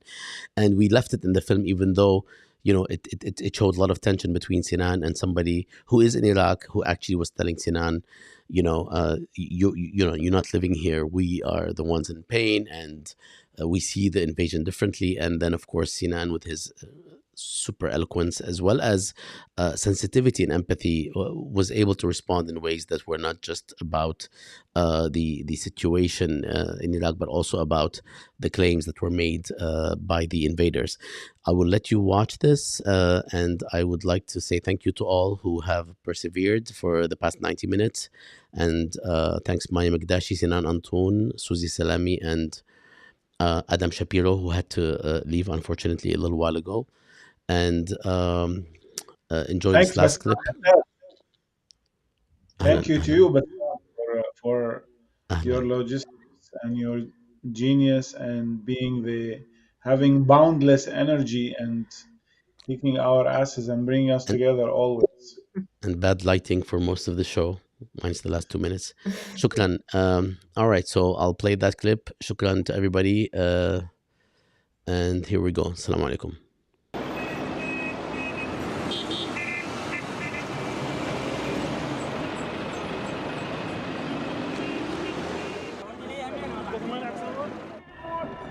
منين انتم فيلمكم وثائقي؟ منين انتم خلينا نتعرف عليكم؟ أنا من الصومال. شرفك ما عرفت قبل لا صعد أنا من الصومال؟ يلوق لك عادة من الصومال يشهد الله. وأنت من جيبوتي؟ لك شكل جيبوتي. أنا جديد. هذا الملك فيصل الأول هذا. أنت تريد ترجع الملكية؟ لا. ولا شو تخرجت أنت؟ أنا تربية كيمياء. ايش سويت وراها؟ فزت خدمة عسكرية ورا مال الكويت مباشرة، خشيت عسكرية سنة ونص، وبعدين سنة ونص صارت سنتين لأن ماكو تسليح. بعدين أعمال حرة. زين وهسه شنو شعورك بعد كل اللي صار؟ والله شنو شعوري بعد اللي صار هسه بعد سقوط النظام والاحتلال وكذا؟ اللي ماكو احتلال، انا بالنسبه لي ما اعتبر هذا احتلال. احتلال شو تسميه؟ الامريكان باي حال من الاحوال اصحاب فضل علينا. شلون؟ مجرد خلصونا من صدام حسين اصحاب فضل. بس هذول الامريكان هم بالثمانينات هم كانوا يعطون صدام اسلحه وفلوس. ايوه رجال انقلب عليهم وقال من قال بال90 من قال غدر الغادرين، هو كان متفق وياهم وانقلب عليهم. زين شلون هذول اصحاب فضل علينا لما هم كانوا يساعدوه يضربنا على راسنا؟ هم اللي جابوه، هم اللي اختلفوا وياه، هم اللي طلعوه. اسلوب الاستعمار ابن عمي تغير، الامريكان لا تتوقع انهم ممكن انه يظلون هذا جيشهم وهذا كذا وهذا وضعيتهم. تتبدل حكومه، تجي حكومه نوعا ما مواليه، يعني بالنسبه لي 3/4 الشعب العراقي يبوس ايده وتشوفه. يعني ما راح يتغير، انا خايف انه ما راح يتغير هوايه. اذا ما تغير هوايه فانا لله وانا اليه راجعون، واذا راح يتغير شويه فاحنا على الاقل راح نكون قنوعين بهالشويه هاي، لان اللي حصلناه شنو على الاقل عاد يسوون هالمذابح، راح تبقى نفس الوضعيه مال قبل شويه احسن غير، بس انه تعيش براحتك. مو؟ انت ليش طلعت بال91؟ طلعت لانه البلد كان سجن. على الاقل خليه يروح السجن هذا. يعني انا في يوم من الايام ما بقيت ما كفرت بالله بسبب شنو شرطي وقفني. اوكي عوف الحكي كله، اوجد لي حل انت ثاني. حتى أنا إذا ما عندي حل ثاني مو معناه مو دقيقة، مو معناه ليس بالإمكان أحسن مما كان. أقول لك هيك شيء، سمعت عن المقابر الجماعية؟ سمعتها هواية وكتبت عني عنها. هواية. لقوا بها امرأة ويا طفل رضيع عمره عدة أسابيع، بحيث يعني أنا دا أقراها قمت أبكي بوقتها. يقول وكأنها اختارت أنها تقابل الله هي وهذا الطفل اللي بينه وبينها فقط الدشداشة مالتها، حاضنته ميتة هي وياه، طفل رضيع. صحيح بس تدري قول لي هاي يعني ذنبها يمن. هذه ما عندها ذنب، بس خليني اقول لك هاي المقابر النظام هو اللي قبرهم تمام. ايه تدري اكثريتها سواها بال91. ليش صارت هاي المقابر بال91؟ لانه بوش ابو هذا البوش قال على الشعب العراقي الان ان ياخذ الامور بزمام يديه. طلعت الانتفاضه شهر شعبان، ثاروا الناس، تتذكر انت شفت هنا 16 محافظه دقيقه ما كان بيها نظام. اي سقطت. وحتى انا هنا بغداد شفت يسقط صدام، بس وقعوا وقف اطلاق النار، سمحوا له صدام يستخدم السمتيات. فهم صدام انه الامريكان هم يريدوه هو يبقى، بس ما يريدون الآلة العسكريه، وبطش وذبح وحط هذول كلهم مقابر جماعيه. اذا صحيح مسؤوليه بالدرجه الاولى صدام، بس امريكا مو هي اللي وفرت له الادوات انه يسوي هذا. زين هو بالثمانينات لما كان يذبح ويذبح بالمئات الالاف، ليش ما قالوا شيء عنه؟ احنا كشعب عراقي المسؤول عنه من هو؟ بوش لصدام حسين. احنا مسؤولين عن نفسنا، بس اذا يجي واحد هسه يقول انا ما من حقي انه اجي اقعد احاسب الامريكي جورج بوش، بقد ما من حقي انه احاسب انا رئيسي صحيح. اللي هو اكثر من 20 سنه رئيسي. هسه يجي واحد هنا يهجم علينا انا وانت، يضربنا بسكينه، زين؟ اكو هناك واحد اقوى منا بهوايه وهو مطي السكينه، هذاك مو مسؤول ايضا جزئيا؟ اكيد. هاي احنا ما راح يضربنا بسكينه، راح نروح نضرب ذاك ونصيحه تعال لا نقعد ندافع روحنا وياه هذا. لا بس هذاك اللي طاس السكينه لما يقول انا تهمني حريتكم وتهمني سعادتكم، لازم نقول له وين كنت انت لما كانت السكاكين تنزل علينا مطر؟ وين كنتوا انتم؟ انت لو هاي ال10 سنين الاخيره بالذات او 12 سنه الاخيره بالذات كنت موجود هنا ببغداد، ثق واعتقد تقول ما يخالف خليجي عزرائيلي يقعد هنا يمي اخر من صدام حسين. لا تتوقع انه ورا سنه او سنتين ممكن انه اذا ظلوا الامريكان او اجت ظلت هاي ال 24 الشخص او اللجنه الحاكمه هسه او الشخص اللي اجى اللي لقيناه مواني انه راح يظلون العراقيين ساكتين، لا. العراقيين هاي طبعهم خشمهم يابس، ما راح يرضون للاستعمار، ما ممكن. قدامهم فلسطين مثال وقدامهم اكثر من مثال. زين انت اي نوع حكم تريد تشوف؟ شريد اي حكم؟ يعني ملكي لا ما ممكن. طب لا امتى؟ لا جمهوري. علماني؟ لا جمهوري ديمقراطي، ما اريد ما شغله انه يجون الشيعه وما الشيعه، انا مع العلم انه انا شيعي، ما اريد لا شيعه ولا غير شو ولا كذا.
May of 91, I left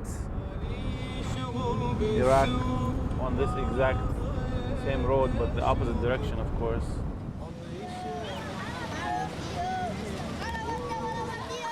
على الله على الله.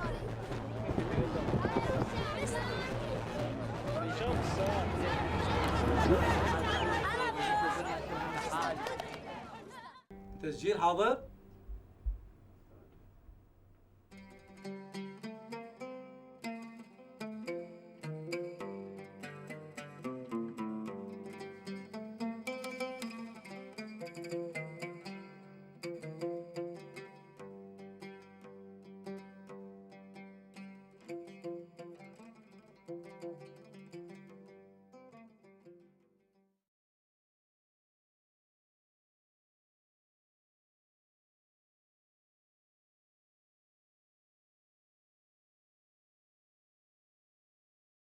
أنا سنان، عراقي، تركت العراق بال91، كاتب وطالب برا، جاي نسوي فيلم وثائقي عن الوضع هسه.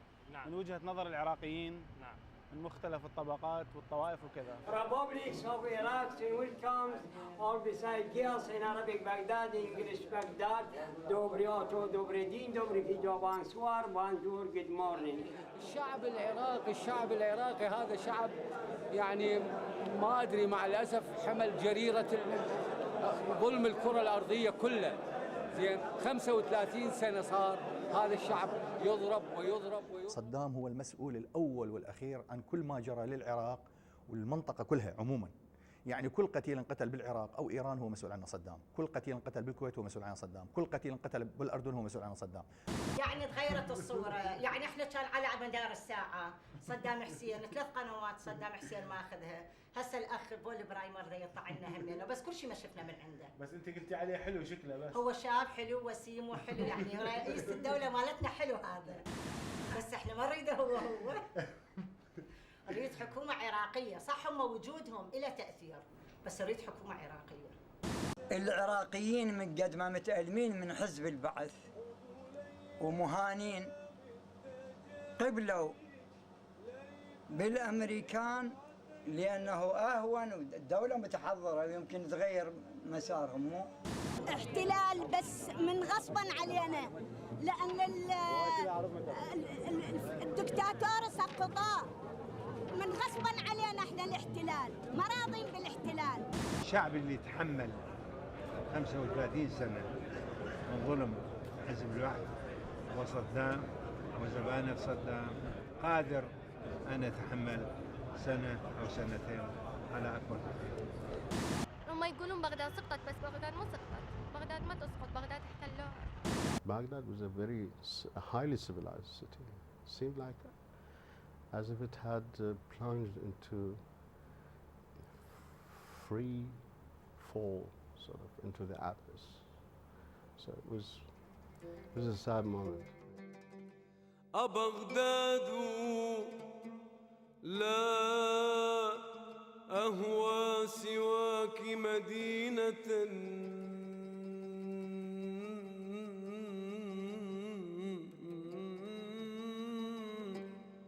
وما لي عن أم العراق بديل.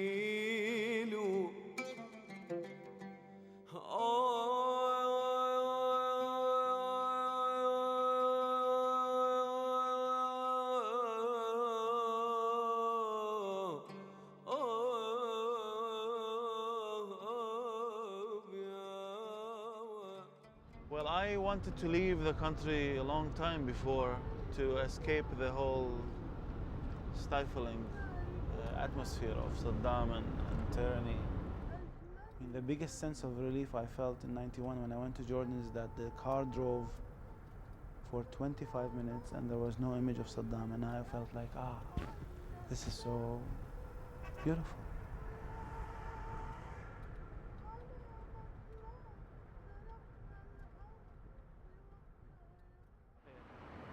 هم اللي يريدوا هذا الشيء، يريدون نفط العراق. هذا الشيء هم اللي يريدوه، فعلى هذا الاساس حموا وزاره النفط. يعني بيش حسيت قصدي؟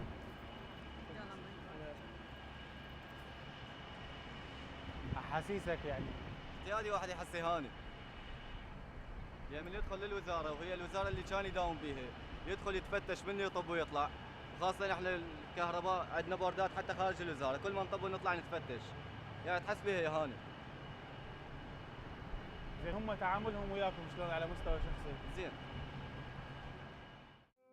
مالي شغل بالسوق مريت اشوفك، مالي شغل بالسوق مريت اشوفك، عطيشان حفن سنين واروى على شوفك، عطيشان حفن سنين واروى على شوفك. صار لنا 6 اشهر قاعدين 6 اشهر لا شغل ولا عمل. هاي بس شوارع نروح ونرجع. هذا هو خلي يعزلوا الاسرائيلي. نريد من الشعب احنا نريد من الشعب منا من الشارع. نريد من عندنا وبينا. بس اسمح لي، احنا نريد من عندنا وبينا. عانى ويانا، جاع ويانا، عطش ويانا، ركض ويانا، اجا ويانا، عاش ويانا البيت، اكل ويانا بماعون واحد. هذا اللي نعرفه احنا. مو 40 سنه عايش في الخارج يجي انت اذا ودي احطهم علاني عشان نحاكم عليكم وزير الخارجيه. كلك لا اقترح الامريكان حررونا، احنا نشكرهم حررونا نشكرهم. بس هسه حاليا صدام ماكو انتهى صدام. احنا هسه احنا نحكي نفسنا، احنا هذا نريده فقط لا غير. مقابر جماعيه من سنه 68 لحد الان 40 سنه.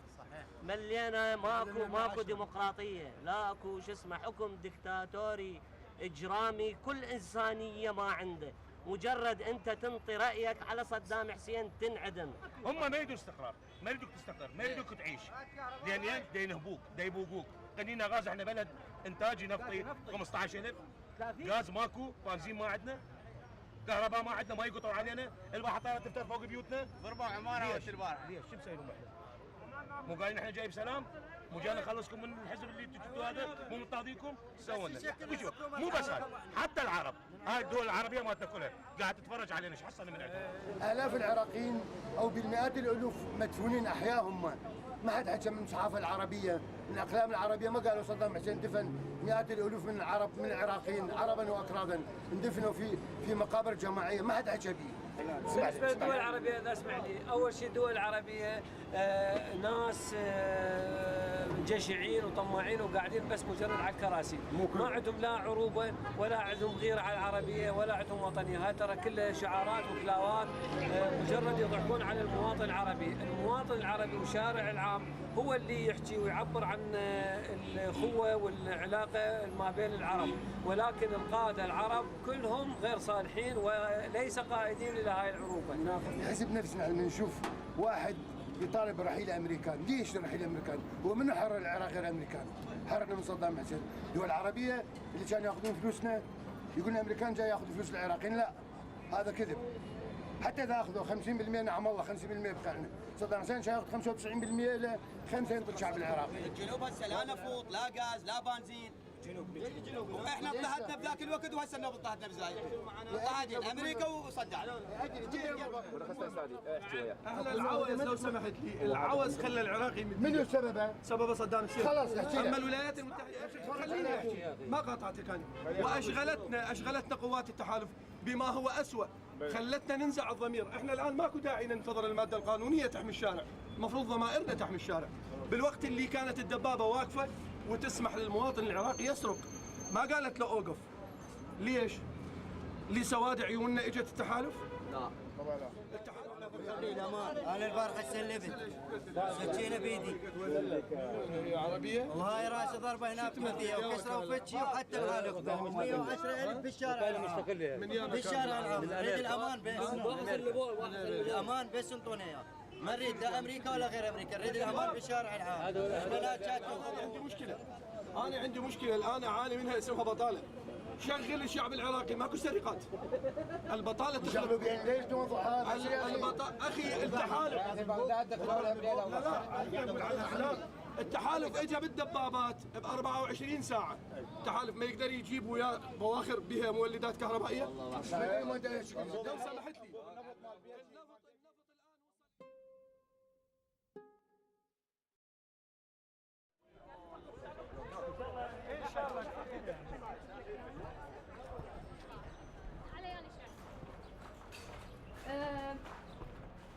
مواد كيميائية نثبت بالأرض بدت تتفجر منه وبيها. هاي اللي سوته هي. هون كانت المكتبة البنات الموظفات بالطرف الثاني، بس هنا كانت عبارة عن ميوزة وكراسي يقعدون بها الطلاب. الأوركنديشنات كانت موجودة هنا سرقت، والبناية هنا حرقوها. حولنا الرابط اللجنة الاتحادية السابقة إلى مكتبة صغيرة نلم بها كتب وأطاريح نعوض ما فقد من عندها، حتى الطلاب يستمرون، صار عندهم حماس بالدراسة أكثر. الطيارة ليش يضرب بناية عتيقة؟ ليش معنى على المكتبة؟ ليش معنى على المكتبة؟ ليش مو بالحديقة؟ لأن هذا أهم شيء بالكلية كليتي.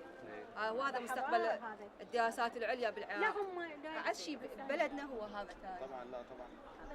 ويعني بدون سبب هيك، يعني أنا أخوي راح، بس يمكن من أجي بالكلية ألتهي أدرس، بس من أشوف هيك بعد تزيد مأساة. هاي حريق بس من غير مكتبات أخضر. من هم يعني؟ I don't know anything. 30,000 كتاب بها رسومات أو كتب أجنبية لرسامين عالميين أصليين، أطاريح من سنة السبعينات من أساتذتنا اللي جايين من دول الاشتراكية، دول أمريكا، مترجمة كلها كانت هونك احترقت.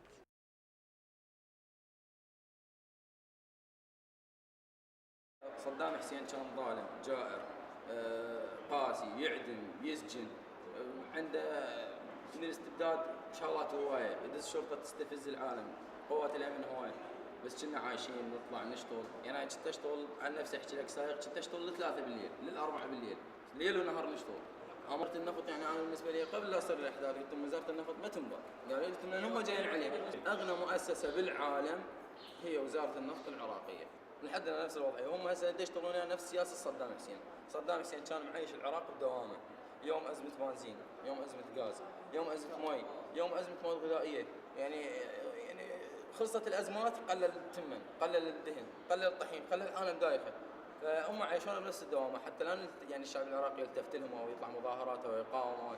ما شفنا اي تحسن، الاوضاع زادت سوء، بس نتامل انه يتشكل يعني شيء يمثلنا احنا صدق، مو مجرد وعود او يريدون بس يوصلون للحكم.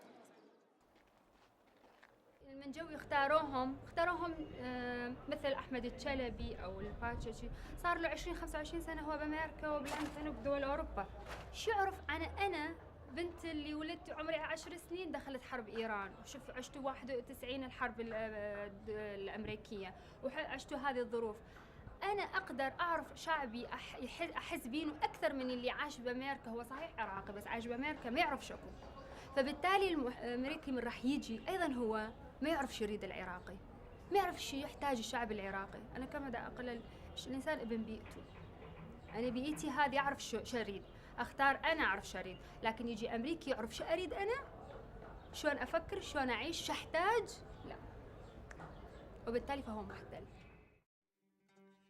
جينا وما لقينا لو ندري ما جينا، جينا وما لقينا لو ندري ما جينا، شفنا الدار خالي وبيهم ما حظينا، شفنا الدار خالي وبيهم ما حظينا، لو ندري لو ندري لو ندري لو ندري ما جينا لو ندري.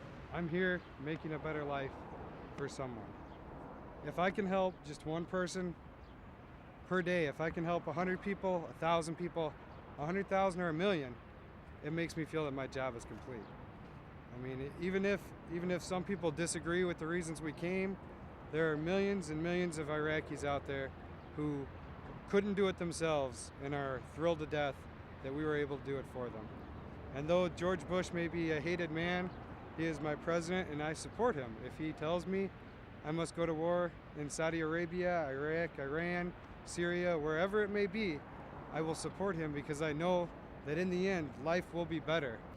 So how do you feel about being called occupiers? If one man is powerful enough to terrorize a whole country, then he could be power enough to supply a terrorist organization with weapons that could be used against us. I mean, unfortunately, a very sad event happened on September 11th, and terrorism struck home. Now, if those planes would have been filled with, you know, the mystery Saddam Hussein gas or some other weapons that could be used, what would have the casualties been then?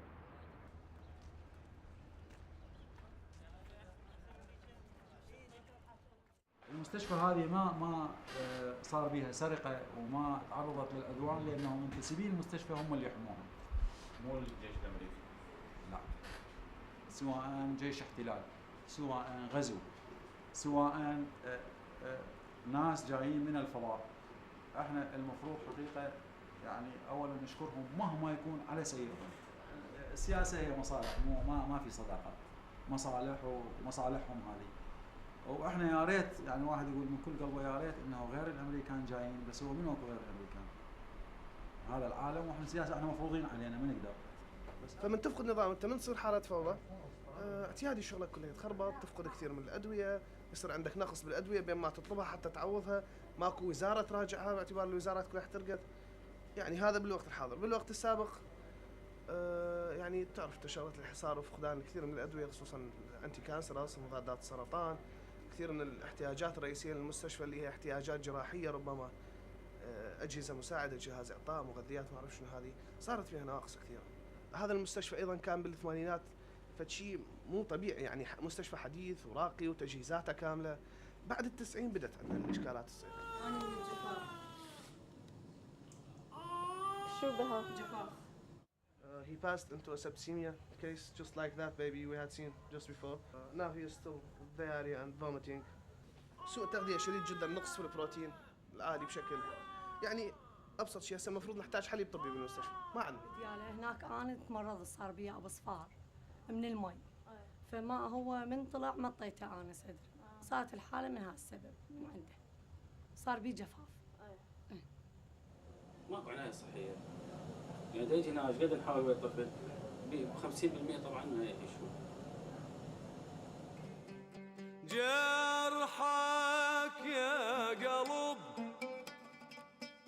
خزن ولا تسكينه، ويا الزرعيل بزرين قوش ازرع لنا حنه حنه حنه. صراحة هي مشاعر متضاربة جدا، يعني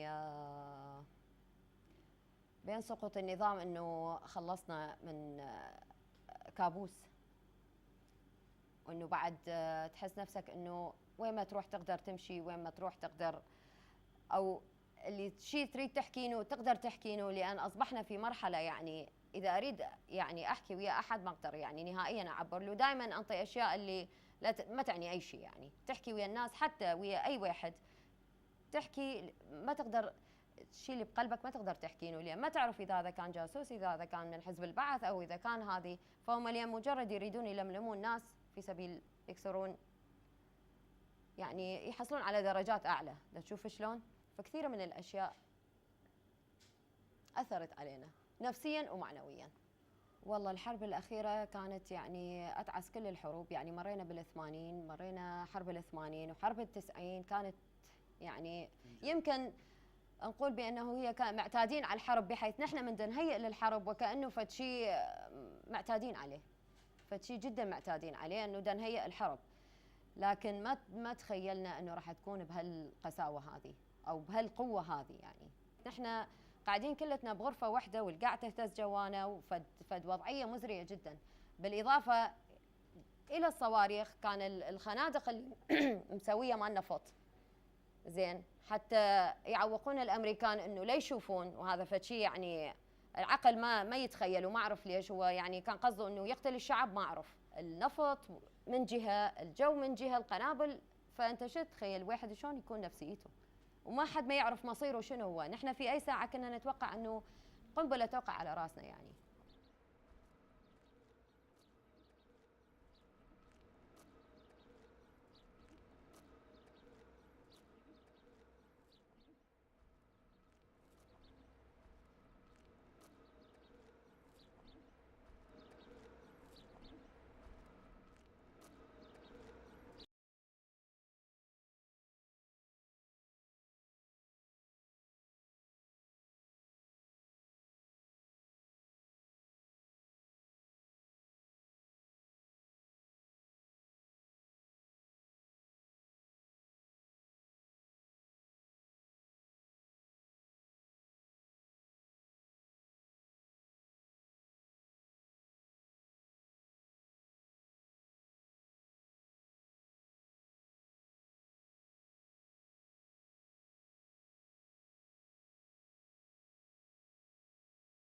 فهو كان شارع واحد، فمن طب المنطقه من دا يطلع انضرب هنا جتهم عمليه قال لهم يابا راح يطلع.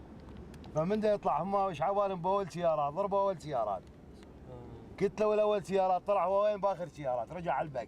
كم سياره كانت هي؟ دائما كان يطلع بهوايه. يطلع هوايه سيارات، تقريبا 300 سياره. زين هم شلون عرفوا انه هو كان راح يمر من هنا؟ مو يرجع، هي المنطقه كان شارع هذا واحد. فهم عرفوا يرجع تنو هنا بهالمكان، فاش خابره بالجهاز اللاسلكي خابره والتاجر قريب علينا، جت الطيارات مال الحرس الجمهوري فضربت المناطق الموجوده. عمر النخيل كانت ويا المزارع، شوف صوره كانت من المزارع، هذا النخيل كان ويا المزارع، هذا النخيل كانت المزارع كلها النخيل. ايش قد ورا محاوله الاغتيال بلشوا يشتغلون على الشارع؟ ورا ما يقارب 15 20 يوم، هاي كلها حتى ماكو كان تبليغ، كلها انقصت وراحت. والله هي صدام يعني ما ادري شو اذا اقول لك، يعني هو الاذى تعامل ويا كل دول العالم ضد هالشعب هذا، تعامل ويا امريكا، تعامل ويا بريطانيا، تعامل ويا فرنسا، تعامل ويا الاتحاد السوفيتي، تعامل جميع البلدان العالم ضد هذا البلد. فما احنا ما صبرنا له، احنا طلعنا له وتحديناه، فاحنا الامريكان ما نصبر له حتى لو تتقطع هاي. انا شخصيا قد اعدم لي 3 من اخوتي. في الحقيقة أحدهم أعدم في الثمانينات وأنا قمت باستلام جثته، والاثنان الآخران من أخوتي تم اعتقالهم أيضا في الثمانينات، ولحد الآن لم نعرف عنهم أي شيء، وبعد انتهاء النظام لم نحصل على أي خبر عنهم. هذا الأخ هذا معدومين؟ كلهم معدومين، هذا الصور كلها معدومين. المواعيد التي قطعتها أمريكا والعهود اللي قطعتها على نفسها لم توفي بها لحد الآن، ما وفت. لا المساعدات الإنسانية بشكل مرتب جاي تصل للعراقيين، لا الخدمات الأخرى، البنية التحتية لا تزال محطمة، لا ماء لا كهرباء، الناحية الصحية أيضا وضع متردي. لأن شنو هي الوعود اللي وفت بها أمريكا؟ أخذوني ب 82 من بيتي، طلعوني أنا وأطفالي، وزوجي قبل ب20 يوم أخذوه. من بعد ما أخذونا ذبونا بمركز الدجيل، من مركز الدجيل نقلونا لبغداد. طلعنا سنة بسجن بغريب، ردوا نقلونا للصحراء. الصحراء عذاب بيها وجوع، وهدومنا يعني شققت، حطب ننقل على رؤوسنا ماي، هاي كلها. المواد شهر يجيبوها من وكل شهر يعطلوها علينا، حتى أكل ما ظل عندنا يعني. كنا نلم هذا اللي ندب الفضلات مش رجعنا عليه أكلناه غصبا علينا. وأطفالنا تبهدلت، اللي يتمرض، واللي لبسونا يعني من هاي الكهربائيات، اعترفوا. يعني عرضوكم للتعذيب؟ اي عرضونا للتعذيب، اي الزلم والنسوان، حتى الأطفال زحفوهم وشالوهم، ضربوهم على رجليهم على ايديهم، يعني عذاب شديد. ما قدروا يعني يلمونا يجمعونا يعاقبونا، صاحوا موطة تعالوا نوزع لكم موطة. احنا جهال ما نفتهم، جمعنا كلنا على الموطة. من تجمعنا حصرونا وذبونا بمحجر، وذبوا علينا مي حار، هم مو بارد، جو كان حار. هذا بالصيف؟ اي بالصيف، ذبوا علينا مي حار. قضيت وقعدت بالسجن طلعنا هنا بيا سنه طلعنا بال 86 طلعنا من السجن. زين هي هاي كلها من بالسجن هذا قضيتها هاي الايام. من طلعنا هنا هم مدارس جانا الجيش ولحد هاي ساعتك هربنا حياتك كلها هروب 7 سنين بالحرس الجمهوري كنت. هربت من الحرس الجمهوري؟ هربت من الحرس الجمهوري 7 سنين. تودا قلنا الموت احسن من هالعيشه من هالذله يعني. اي واستقبلناهم للامريكان بالصوره، حرقنا الصوره مال صدام هاي على الشارع العام الساحه حاليا. انت حرقتها؟ احنا انا وهزلمه حرقناها. بس كنا نتمنى يعني صدام يسقط بدون حرب بدون اي شيء. وفرحت لما سمعت انه هو سقط؟ شلون ما فرحت؟ خلصت منه. زين وانت شنو شعورك هسه بالنسبه للامريكان؟ تريدهم يظلون؟ تريدهم يروحون؟ والله هم يظلون، هم هلا بيهم يمشون، هم هلا بيهم. زين؟ من راح صدام لحد الان مرتاحين بشكل. مرتاحين راحه مو شلون مكان. حتى الهواء تغير. زين؟ والله. حتى الهواء تغير. من راح صدام مرتاحين راحه مو شلون مكان.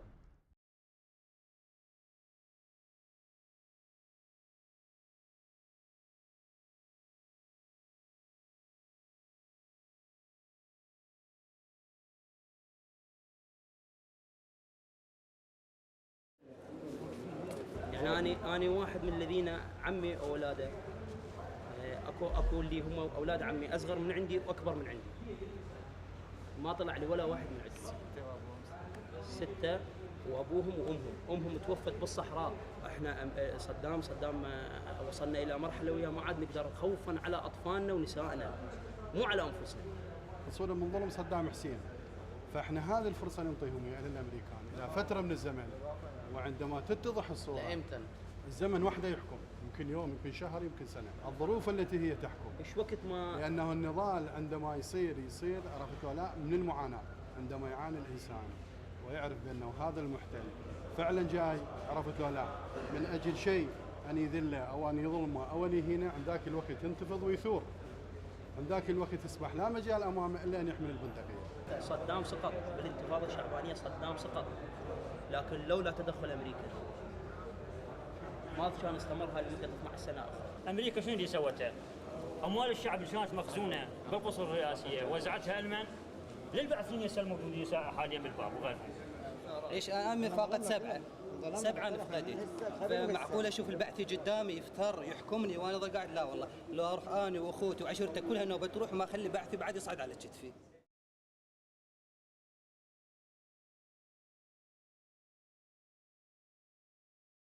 كان التعذيب حرق الاصابع، قطنا انتزاع، قطنا يلفوها على الاصابع الرجلين ويذبون عليها سبيرتو ويحرقوها الى ان تطفى، فتبقى الاصابع مركبه ناس على ناس. وقت الشباب عندنا سقطوا وما عاد يقدرون يمشوا، وبقت الشباب عندنا محجورات بالزنزانات ولحد هالساعه ما طلعوا، صار لهم ما يقارب 24 سنه وما طلعوا، وحتى اثر جثثهم ماكو يعني.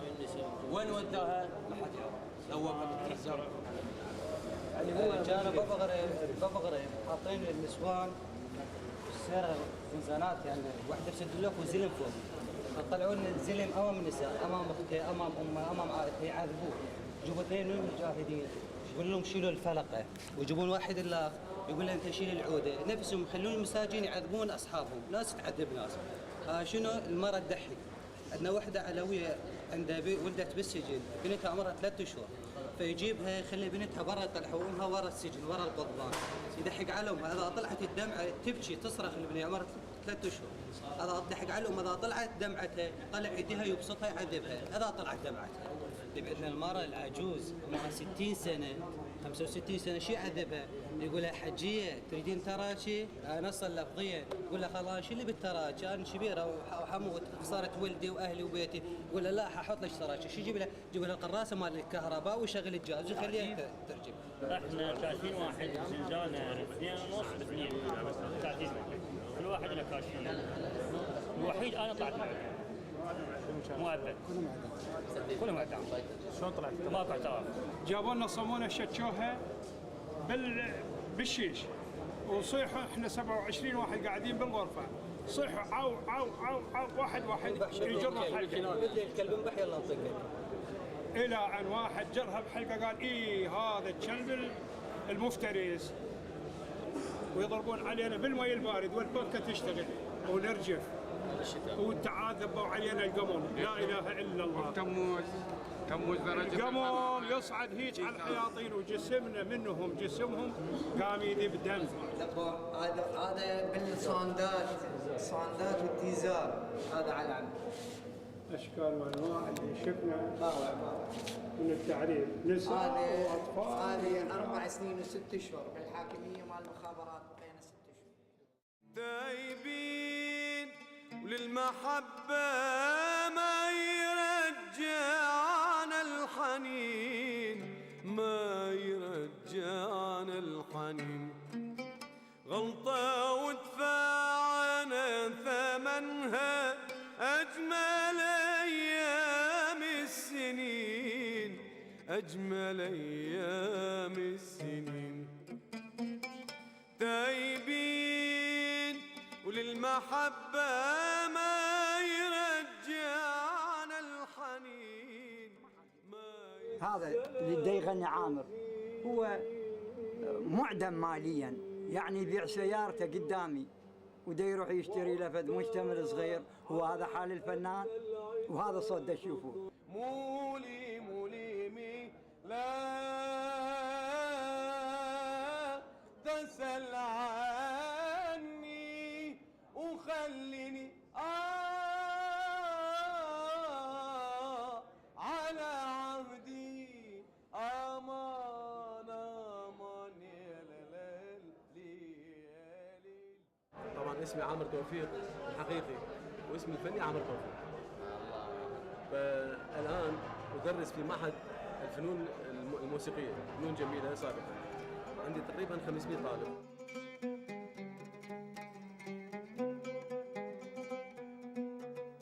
شارع الرشيد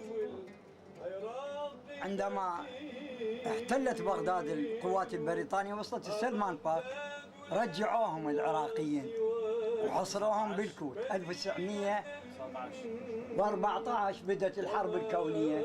هم دخلوا العراق بال16 دخلوا العراق سنة 1916. بعدين العراقيين رجعوهم للكوت حاصروهم. بعدين سقطت بغداد 11 آذار 1917. هذا صار شارع صغير اللي هو شارع رشيد، أول شارع في بغداد هذا سنة 1916.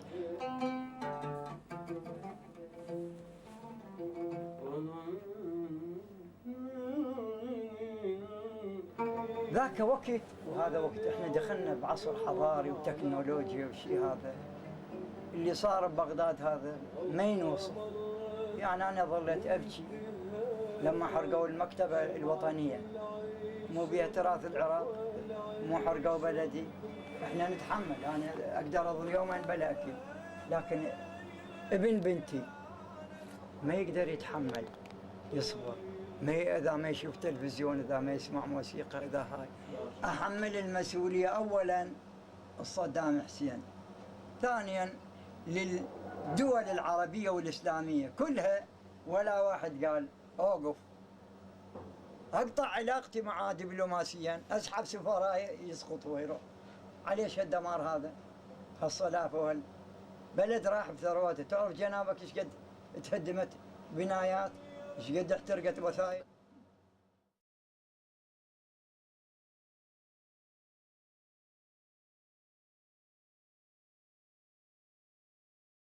شو سوى ذا الدولة؟ كل الفنانين اخذوا 20 دولار.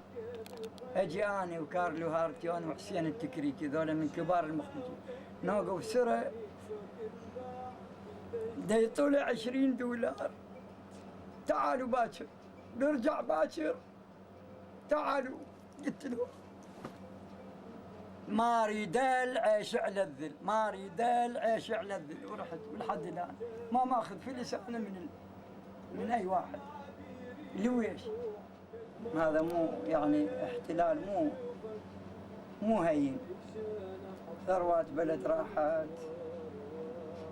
يعني لو اخذكم هسه قضيه صحيه تتعجبون منها، شلون دوله سوى هالشكل الموضوع. مجاري القاذورات كلها الذبب دجله. دق الحديد على الحديد وويلي تسمع له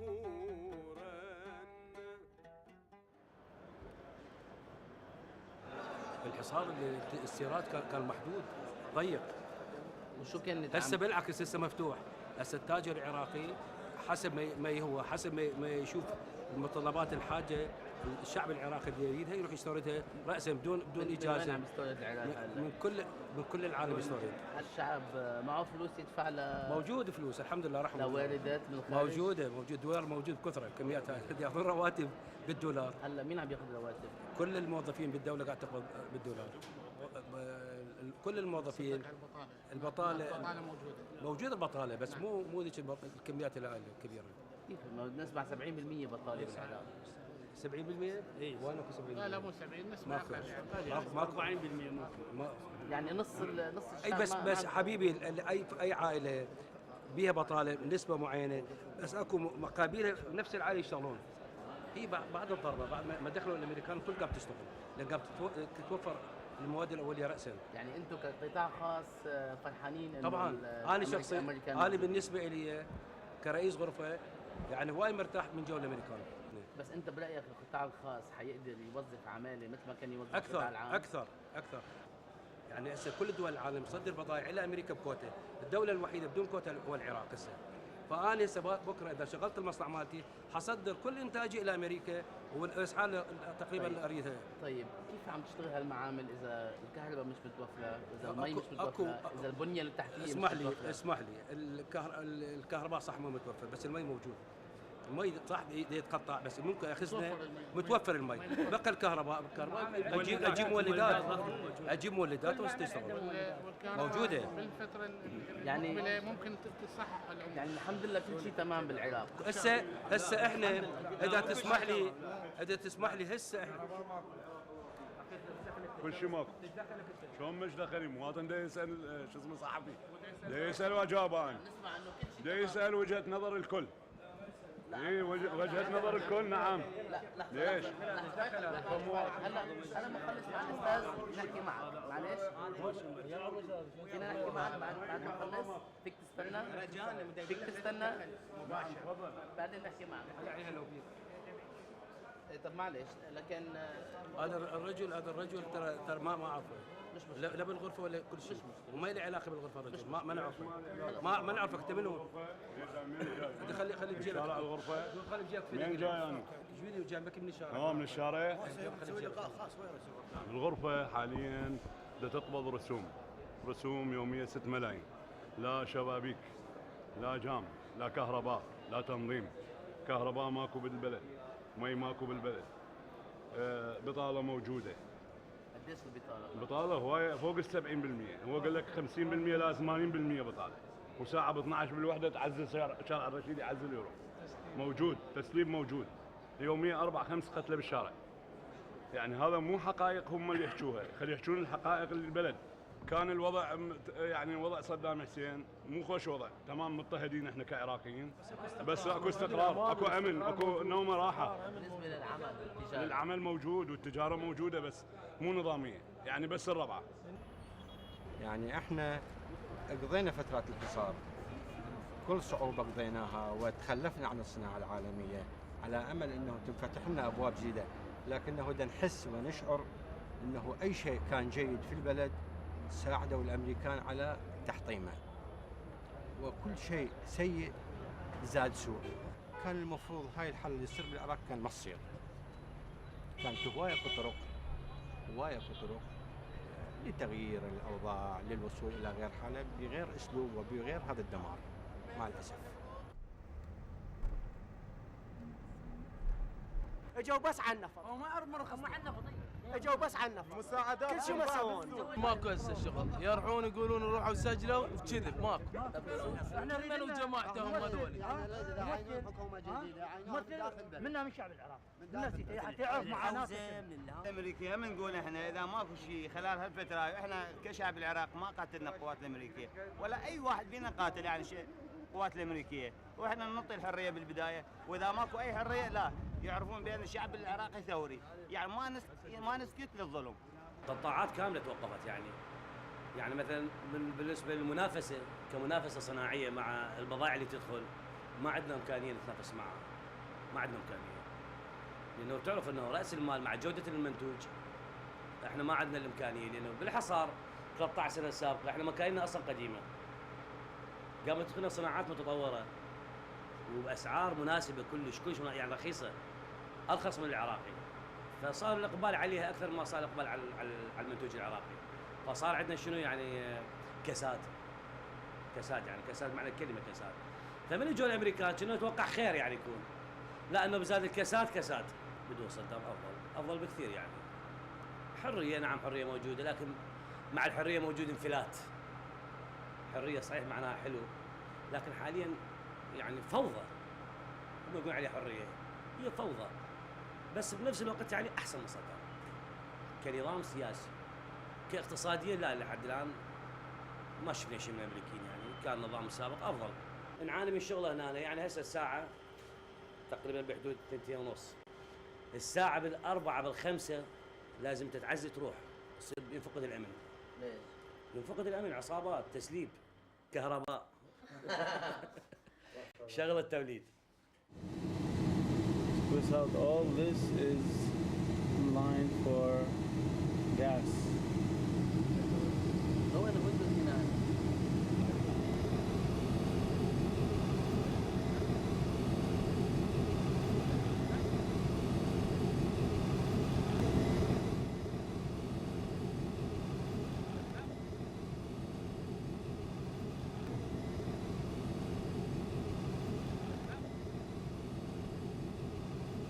Like every other street we're going through, this street used to be a model street.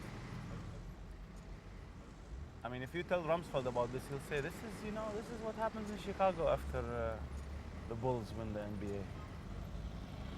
Except we didn't win the NBA. اسمي المحامية لهيب كشمش نعمان. من أني طفلة صغيرة كنت أقول عمري 5 سنين وأقول أني أصير محامية وأكمل بالسوربون.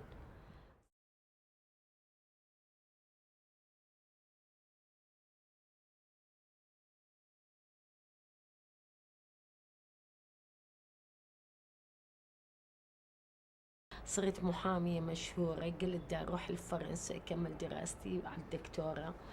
جالي شخص قال أكو شخص تهم عدي بسرقة فيديوهاته. أنا ما قبلت ألزام الدعوة، قلت شو اللي بهالدعوة؟ فرحت للمحكمة قريتها الولد بريء. جيت للأمن دا أشوفه، كان الباب شوي مفتوح دا يعذبوه، شفت كل إصبع دا يحطوه بالكهرباء، هو يعيط أنا بريء أنا بريء. مما خلاني دفعني أن أتشبث بلزم الدعوة. بعد أسبوع دا أحكي قصته باليم المحامين، ما أشوف إلا بعد 5 دقائق واني لابسة الروب دا أنتظر المرافعة مالتي، يجون الشرطة تفضلي استاذة ويانا. شو مسوية؟ أنت قايلة ماكو عدالة للمحامين، تحكين قصة نادي. فأخذوني وياهم ضرب، ودوني السجن الكاظمية. هناك المسجونات استقبلوني بالتعذيب والضرب على هي ضد عدي وضد صدام. مسجونات يضربوني، التمون كلهم من واحد لواحد مثل الأفلام المصرية.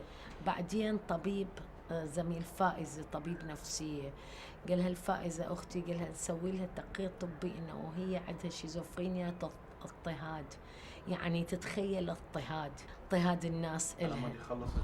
على مود نخلص نوديها شهر للمستشفى مع الشماعية، وهناك علاج وتطلع بعد شهر.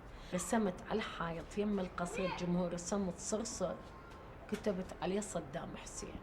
ضربوني راجديات، خلوا شي على عيني، أخذوني المحجر بالقصر الجمهوري. أنا أصيح صدام صرصور صدام صرصور. And for the dirties Saddam I said from here and from here till the toilet I paid for him a cottage in toilet that his photo is here. فبعدين شو اسمه دزوا نقابة المحامين، محامية دافعت عني. قال عرضوني على واحد، قال شنو عداوتك ويا صدام؟ قلت له أنا ما عندي عداوة، أنا محامية دافع عن الحق. فقلت للقاضي سيد القاضي أنا مو بس أدافع عن حقي، لكن أذكر أنه عدي مجرم يستحق عقوبة الإعدام. في يوم من الأيام جالي خبر من أحد قال إنه عدي يقول لهيب طالما وقفت ضدي طلبت لي الإعدام انتقم منها. كانت بالجريدة صورة عدي وصورة صدام، شقيتهم هنا بالغدير. فواحد من الناس خابر الشرطة وجدتي، فأخذوني السجن الفضيلية مالك حاب. فهناك أنواع التعذيب مالك حاب، ضرب، وبعدين يشلحوني هدومي وينامون علي مصاليخ. كنت أصرخ يا ربي وأرسم صلبان على الحائط يا رب خلصني. فأختي هم سوتها مستشفى، قدرت أطلع. بعدين الناس قامت تحملي مي وتسبحني وتطيلي هدوم وتساعدني. الناس العراقيين كلهم ساعدوني، بس شنو يعني ما يدخلوني لبيوتهم خوفا من عدي. أول ما رحت للأحداث استقبلوني، هلا باللي ضد عدي، نشوف ماكو لك حياة، تعالوا سبحوها. ضربوني سبحوني، أمي خلوا مسجونة تبول بي، سبحوني بي بالقوة وحبسوني، راسي المجروح السكينة بعد كان أثار الجرح، زنجلوا إيدي ورجلي وحبسوني محجر عرضة متر، بلا أكل بلا شاي وما يصيحوني، بس كان واحد يفك لي الباب. المهم من حرقوني ثاني يوم يذبون مي جايف مال ينظفون بيه التواليت على اللحم المحروق هنا، وضربوني الصندات ويقولوا عجبتك خدماتنا اللي عادي عدي كنا نعادي، زين ما متي احنا نشوهك، انت ضد عدي ضد الحكومة تستاهلين الإعدام. والله بالعكس يعني أنا فرحت إنه نتخلص من الحكم، بس أنا يعني من شفت السيارات رعب يعني مثل انصدمت بيها، يعني حسيت إنه فكوا البيبان للحرية ويريدون يغلقوها قاطع الله. طلعت يعني لا تواخذني، طلعت وطلعت الجهال وياي مظاهرات على احتلال، مظاهرات نمشيهم بالشارع ويصيحون يعيش العراق، نحن جنود العراق سنكون ندافع عن الوطن ونطرد المحتلين. كنت أفضل يعني لا تواخذني، أفضل لو معدومة ولا متحطمة حياتي بالمستشفى ويطلعون حكي إنه أنا مجنونة. كنت مجنونة، ألاقي تعذيب اللي رجال ما يقدر يوقف صدق. أشقاري بشامة يا أبو ابتسامة، أشقاري بشامة يا أبو ابتسامة، ليلي ما نامة وبعيني سهر، عيونك شدر وجهك بدر، دوم انتظر عالفرقة أنا ما قدر. صباح الخير. أهلا هلا. بنروح قدام نفديك يا صدام، بنروح قدام نفديك يا صدام.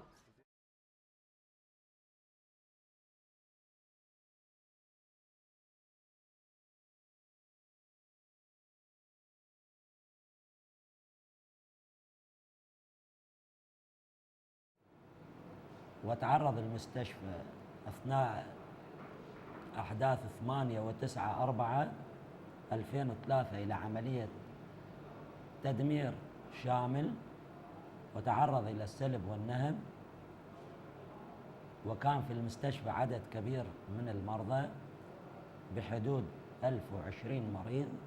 This is the American soldiers made an opening and then the IFCRC fixed it, but that's the opening through which the US soldiers came in and then the looters followed. سألناهم قال عبالنا معسكر، هذا احتمال معسكر مال الجيش، فدخلنا من 4 حتى طلبنا معهم الحماية ما قبلوا، قال احنا جايين محررين ما جايين حماية مكان. ونتيجة الأحداث التي حصلت في هذا المستشفى فتحت الأبواب وخرج المرضى، وأكثرهم اتجهوا باتجاه المجتمع وقاصدين عوائلهم. زين عاد اللي حموهم الحوزة الحوزه اجوا واشتغلوا وادوا اللي عليهم بصوره صحيحه، وجابوا اكل للمرضى من الجوامع. شعارنا أمة عربية واحدة ذات رسالة خالدة، أهدافنا وحدة هي اشتراكية. شعارنا أمة عربية واحدة ذات رسالة خالدة، أهدافنا وحدة هي اشتراكية. I feel that America is a strong country in the world. So they control everything in the world. They took a wise decision to come to this country and start helping the people here to put some security. But are they doing that really? Are Yes, they helping the people? They are helping the people, yes. Where I is- myself now I am working as a translator with them, interpreter. Where? Interpreter and translator with the Americans. Every And here day? in the hospital every day, yes. بس يخلون قوات امريكيه حتى لو مدرعه وحده، ما حد يتجرأ وياخذ. طر صدام هلو طش في لولاي، طر صدام هلو طش في لولاي، طر صدام هلو طش في لولاي، طر صدام هلو طش في لولاي، طر صدام هلو طش في لولاي، طر صدام هلو طش في لولاي، طر صدام هلو طش في لولاي.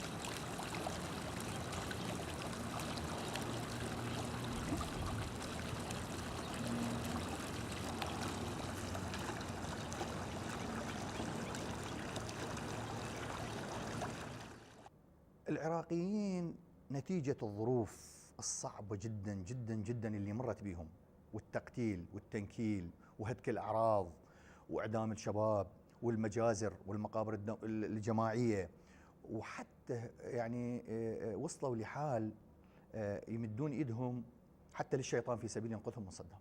أي مواطن تسأله بالعراق تقول له شنو رأيك بدخول الأمريكان؟ يقول لك هم حققوا فد شيء، يعني الناس أكثر الناس يعني سذج بطبيعته، تقول لك هو أزالوا لنا صدام. هم كانوا ملزمين بإزالة صدام لأن هم اللي جابوا صدام أصلاً. The occupation forces want to tell the outside world that Iraq is fine and everything is changing into a safe haven, which is a big lie. Women cannot step out in the streets. The very presence of American soldiers, of the American military, even inside our universities, which should be sanctuaries, you see. يعني our own temples, their very presence there is very much irritating. فما سووا هم اي شيء نهائيا، ولا اعتقد راح يسووا لنا، حتى لو سووا البنى التحتيه. انا شو استفاد من البنى التحتيه اذا هو الشعب خرب؟ شنو فائدته؟ امريكا تحركت من اجل مصالحها، ودليلي على ذلك عده ادله. اولا امريكا على علم وعلى يقين بجرائمه وبمجازره التي ارتكبها بحق الشعب العراقي، وارتكبت وهي تعلم بذلك، ان لم نقل تحت نظرها فانها تعلم بذلك. فاني اشوف الدبابه الامريكيه او المدرعه الامريكيه تمشي بالشارع كانه تمشي على قلبي اني شخصيا، وكثير من العراقيين نفس الشيء. ليش يا زماني ليش يا بكسر الخواطر كل ساعة ليه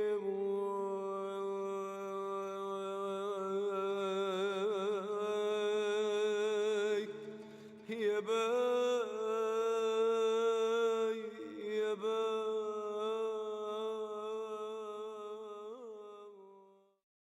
احنا ما شفنا من بوش تحرير، وانما اضرار البلد. اوعدونا هوايه، طلع على التلفاز بوش، طلع برايمر، وطلع وزير الدفاع الامريكي وصرح وقال احنا راح نسعد الشعب العراقي، لكن هذه مو حقيقه. منازل تهدمت وماكو تعويض، وبيوت تخربت وماكو تعويض. احنا ناس مدنيين ساكنين في بيوتنا، دخل الجيش الامريكي، دخلت محرر. ليش تضرب المدنيين؟ في شعب يجي يحتل ما في مقاومه؟ اكو مستقبل العراق ما يقرره لا بوش ولا الاداره الامريكيه. يقرر الشعب العراقي هو نفسه، لأن هم أصحاب المصير.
بأهل الشعلة والشعب، أهلا بكل القادمين.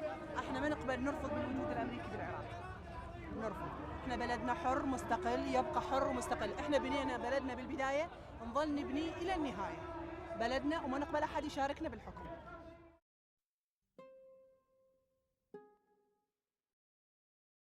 We have our newspaper that's being distributed all over Baghdad, and it works mainly against honor killings. We have this section about the women who have been killed because they went against the honor of their tribes or of their families. This kind of killing was not popular during the 70s or the 80s. It came back during the economic sanctions after Saddam began to flirt with the tribal heads and also with political Islam. And we also work against compulsory veil because in Iraq, after this war, very miserable things happened to women. We are defending the rights of women. We are calling for full equality. And when we approached the coalition forces that we want to take part of writing the Constitution, at least providing the guidelines, we were refused into the conferences that they had, for which they had chosen top officials in Iraqi ministries, and they said they have all the professional people that they need, and they don't need to listen to us. I'll give you a figure here. In 1980, 40% of the public sector were women, and 80% were educated in Iraq. So now, after the sanctions, the number of the educated women has gone to half. It's 45%. And in the public sector, the mass layoffs had hit the women before it hit anybody else. طبعا هي احنا من 90 القطعة لأنه غالية، والكتاب يكلف $7-8، فإذا تضربها في 2000 كان معدل 2000 الدولار ب 2000، يعني يصير كتاب بسيط 15 دينار. فالراتب المدرس، خلينا نقول مدرس ومعلم اللي هو المادة الأساسية في الثقافة ما كان يتجاوز 10,000 دينار، يعني أقل من كتاب، راتب الشهري أقل من سعر كتاب حديث، فشلون راح يقدر يشتري كتاب؟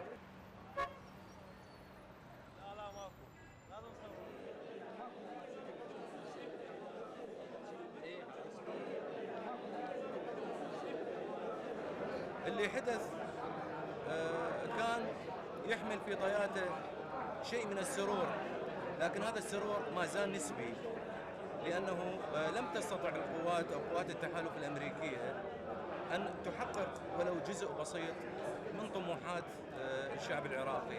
كنا نعتقد أنه دولة مثل أمريكا وتحالفاتها الأخرى كانت ممكن أن تؤدي الكثير وتحقق الشيء الكثير لكي تحمل مصداقية وتكون بقدر متطابق مع الشعارات اللي رفعتها قبل إقامة الحرب أو شن الحرب على العراق. وحسب اتفاقية جنيف أنه الدولة المحتلة ينبغي أن تقوم بأعمال كثيرة من أجل إعمار والحفاظ على ما تبقى في هذا البلد العريق الذي يبلغ عمره أكثر من 7000 سنة. تحول العراق إلى صفقة خاضعة للبيع والشراء. بديت أكتب الشعر بالثمانينات، عام 85 انسجنت. شنو السبب؟ تهمة سياسية في قسم الأحكام الخاصة في أبو غريب، حكم علي مؤبد، طلعت بعفو 89. أمريكا مسؤولة على هذه القضية، هي حطت العراق في هذا المأزق. شلون ممكن بس؟ يعني هي حطت العراق في مأزق إنه خلصكم من النظام ونحرركم، نأتي محتلين يعني. مقاومة وطنية موجودة بالعراق. يحاول الإعلام الأمريكي أن يغطي عنها، أن يروج إلى وأنهم فلول صدام، بس هم أساساً ما لهم علاقة بصدام، المقاومة اللي تعمل حالياً، بس يريدون يكرهون الشعب لهم يعني. أمريكا ممكن كانت مفكرة في مخطط العراق، بس تفاجأت من المقاومة اللي تصير بالداخل. تفاجأت بأنه الشعب العراقي شعب قوي، شعب عاش كل حياته حروب ومشاكل. والديمقراطية اللي يتحدثون بها هم فاجئوا الشعب العراقي والمثقفين العراقيين في بيان، في قرار صدر قبل أسابيع. أصدرت قرار قوات التحالف بغلق أي صحيفة تحرض على الاحتلال. وين الديمقراطية يتحدثون بها؟ هاي الديمقراطية احنا نريدها. الحقيقة ألقي القبض علي عندما كنت في البيت أقوم بترجمة بعض القصائد العربية إلى اللغة الكردية. اتهموني بأنني عندي علاقة مع الحزب الديمقراطي الكردستاني، والحقيقة ما كانت علاقة انتساب. لقد كنت في قاعة فيها 40 شخص، 27 شخص منهم أعدموا، وكلهم من الكفاءات العالية جدا، من الأطباء والمهندسين من أبناء النجف والجنوب والموصل وكردستان. أنا جدا متفائل، الشعب العراقي متعطش للحرية، وهذه الأشياء اللي نسمعها هي فلول للنظام البائد من مخابرات واستخبارات ورجال، وهؤلاء الآن مصلحتهم تقع انضربت الآن وإنهم يريدون التخريب. أخي أقول لك شيء، أقول لك الضغط اللي تواصل علينا مدة 35 سنة، أفقدنا توازننا. إحنا بشر، إحنا كائن يتخبط في كتلة من الأعصاب. حتمية ازدواجية هذه الأعصاب، يعني تقدر تقول إحنا هسه الشعب هذا مزدوج. ليش؟ لأنه فقدنا توازننا. شو نسوي؟ ضغط ضغط ضغط ضغط ضغط. أي بارقة أمل حتى لو قشة في هالخضم هذا ممكن نتشلب بيها. احنا فقدنا توازننا. زين، فأي شيء حتى لو تكون من العدو من الشيطان، من العدو من الشيطان، المهم نريد شيء يضمن لنا استقرارنا وتوازننا. ماكو بديل، خيار ما عندنا، خيار نضع ايدينا بيد الشيطان من اجل يمكن ان يذكرنا شويه او يرفع شويه بينا. احنا نعرف كل شيء. طفلي من يأشر الهم يقول لهم هلو، يقولوا له هلو. تدري شو يصير بي اني انصهر، اني راسا انصهر والم ببودقه داخل حفره من تراب وطني. ليش؟ لا اريد اقول للطفل لا تسلم عليهم لانه ما اقدر، لانه احس هالطفل اكو وشيجه بينه وبينهم وهم مستعمرين. اقول له ليش جيت؟ Why you coming? To destroy my country? Why? يقول لي oh sorry please I'm soldier of American army.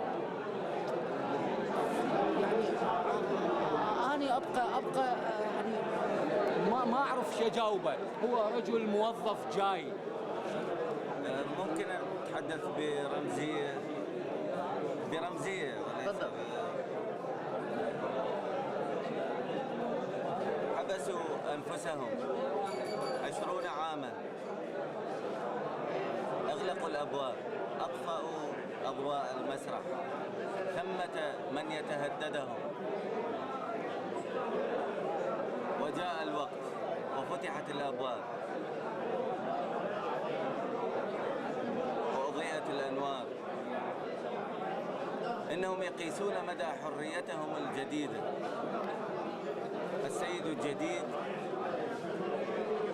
سيهدم المكان ويشرد ساكنيه ويبني على الأنقاض مشروعا سياحيا. لقد خدعت. فوق النخل فوق فوق عيني فوق النخل فوق مدري لمع خده يابا مدري القمر فوق فوق النخل فوق عيني فوق النخل فوق مدري لمع خده يابا مدري القمر فوق والله ما اريده باليني بلوى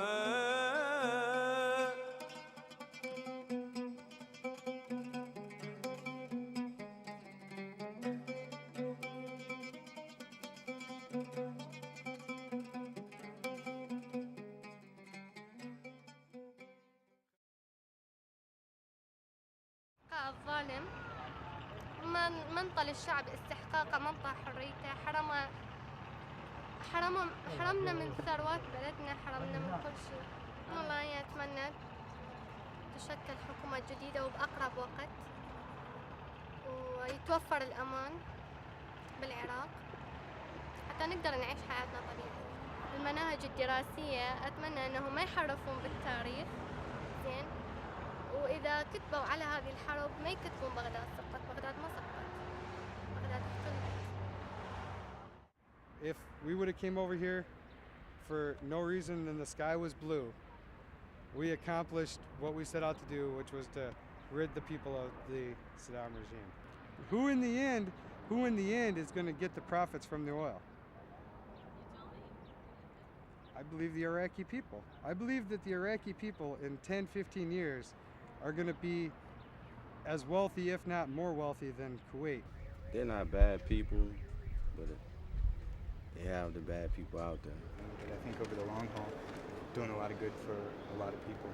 I mean, it was this country that begged for our help over the years, and so, I mean, we've come to provide it. Do you really think that's why the U.S. is here, to liberate the Iraqi people? That and national security, yeah, I think. What part of national security? I mean, it's ironic because, you know, for 20 years, America didn't really care about the Iraqi people, and they allowed a lot of atrocities to take place, and they just sat back and they did nothing, including the Iran-Iraq war. Well, obviously I was too young back then to know what the situation was. I guess the first time I was ever cognizant of this region or area was when the first war was. How old are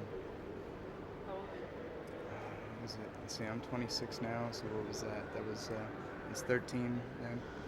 So, I mean, I knew the Middle East existed, and I knew what some of the countries were, but obviously I had no idea of what the issues are. And even today, you know, it's a very complex region, and I don't think I even begin to fully grasp. Rock throws? Little kids throwing rocks. Yeah, little kids throwing rocks. That's not too fun. So what do you do when that happens? Drive on. When we were on the street, when we were patrolling, and we stop into a local gas station and we ask the people, hey, how are things going? They say, as long as you come around once in a while, things will be great. We stop into a neighborhood and we stop and we talk to the people, and they say the same thing. As long as you come around, things are okay when you're in the area. The people, I haven't met people who have complained. I haven't met people who have been put down by us. Since we've been here, all I have seen is people saying, thank you for being here. Please come through here once a night, because when you're here, the thieves aren't around. They're afraid to be around when you're here. Have you had any contact with the people? Negative. Do you feel the U.S. government has the responsibility to tell its soldiers, if not the citizens, that it itself supported Saddam Hussein throughout the 80s? Well, see, I don't really know enough about that to really comment on that side of the house. So.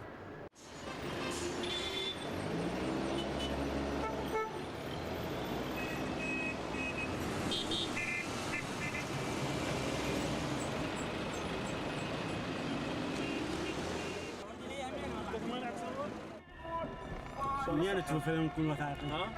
منين انتم خلينا نتعرف عليكم؟ أنا من الصومال. شرفك ما عرفت قبل لا صعد أنا من الصومال؟ يلوق لك عادة من الصومال يشهد الله قلت له من جيبوتي لك شكل جيبوتي هذا الملك فيصل الاول هذا. انت تريد ترجع الملكيه؟ لا. ولا شو تخرجت انت؟ انا تربيه كيمياء. ايش سويت وراها؟ دزت خدمه عسكريه ورا مال الكويت مباشره، خشيت عسكريه سنه ونص. وبعدين سنه ونص صارت سنتين لان ماكو تسريح. بعدين اعمال حره. زين وهسه شنو شعورك بعد كل اللي صار؟ والله شنو شعوري؟ بعد اللي صار هسه بعد سقوط النظام والاحتلال والكذا. هي ماكو احتلال، انا بالنسبه لي ما اعتبر هذا احتلال. احتلال شو تسميه؟ الامريكان باي حال من الاحوال اصحاب فضل علينا. شلون؟ مجرد خلصونا من صدام حسين اصحاب فضل. بس هذول الامريكان هم بالثمانينات هم كانوا يعطون صدام اسلحه وفلوس. ايوه رجال انقلب عليهم وقال من قال بال90 من قال غدر الغادرين، هو كان متفق وياهم وانقلب عليهم. زين شلون هذول اصحاب فضل علينا لما هم كانوا يساعدوه يضربنا على راسنا؟ هم اللي جابوه، هم اللي اختلفوا وياه، هم اللي طلعوه.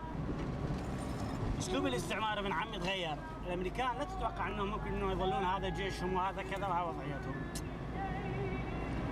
تتبدل حكومه، تجي حكومه نوعا ما مواليه، يعني بالنسبه لي 3/4 الشعب العراقي يبوس ايده وتشوفه.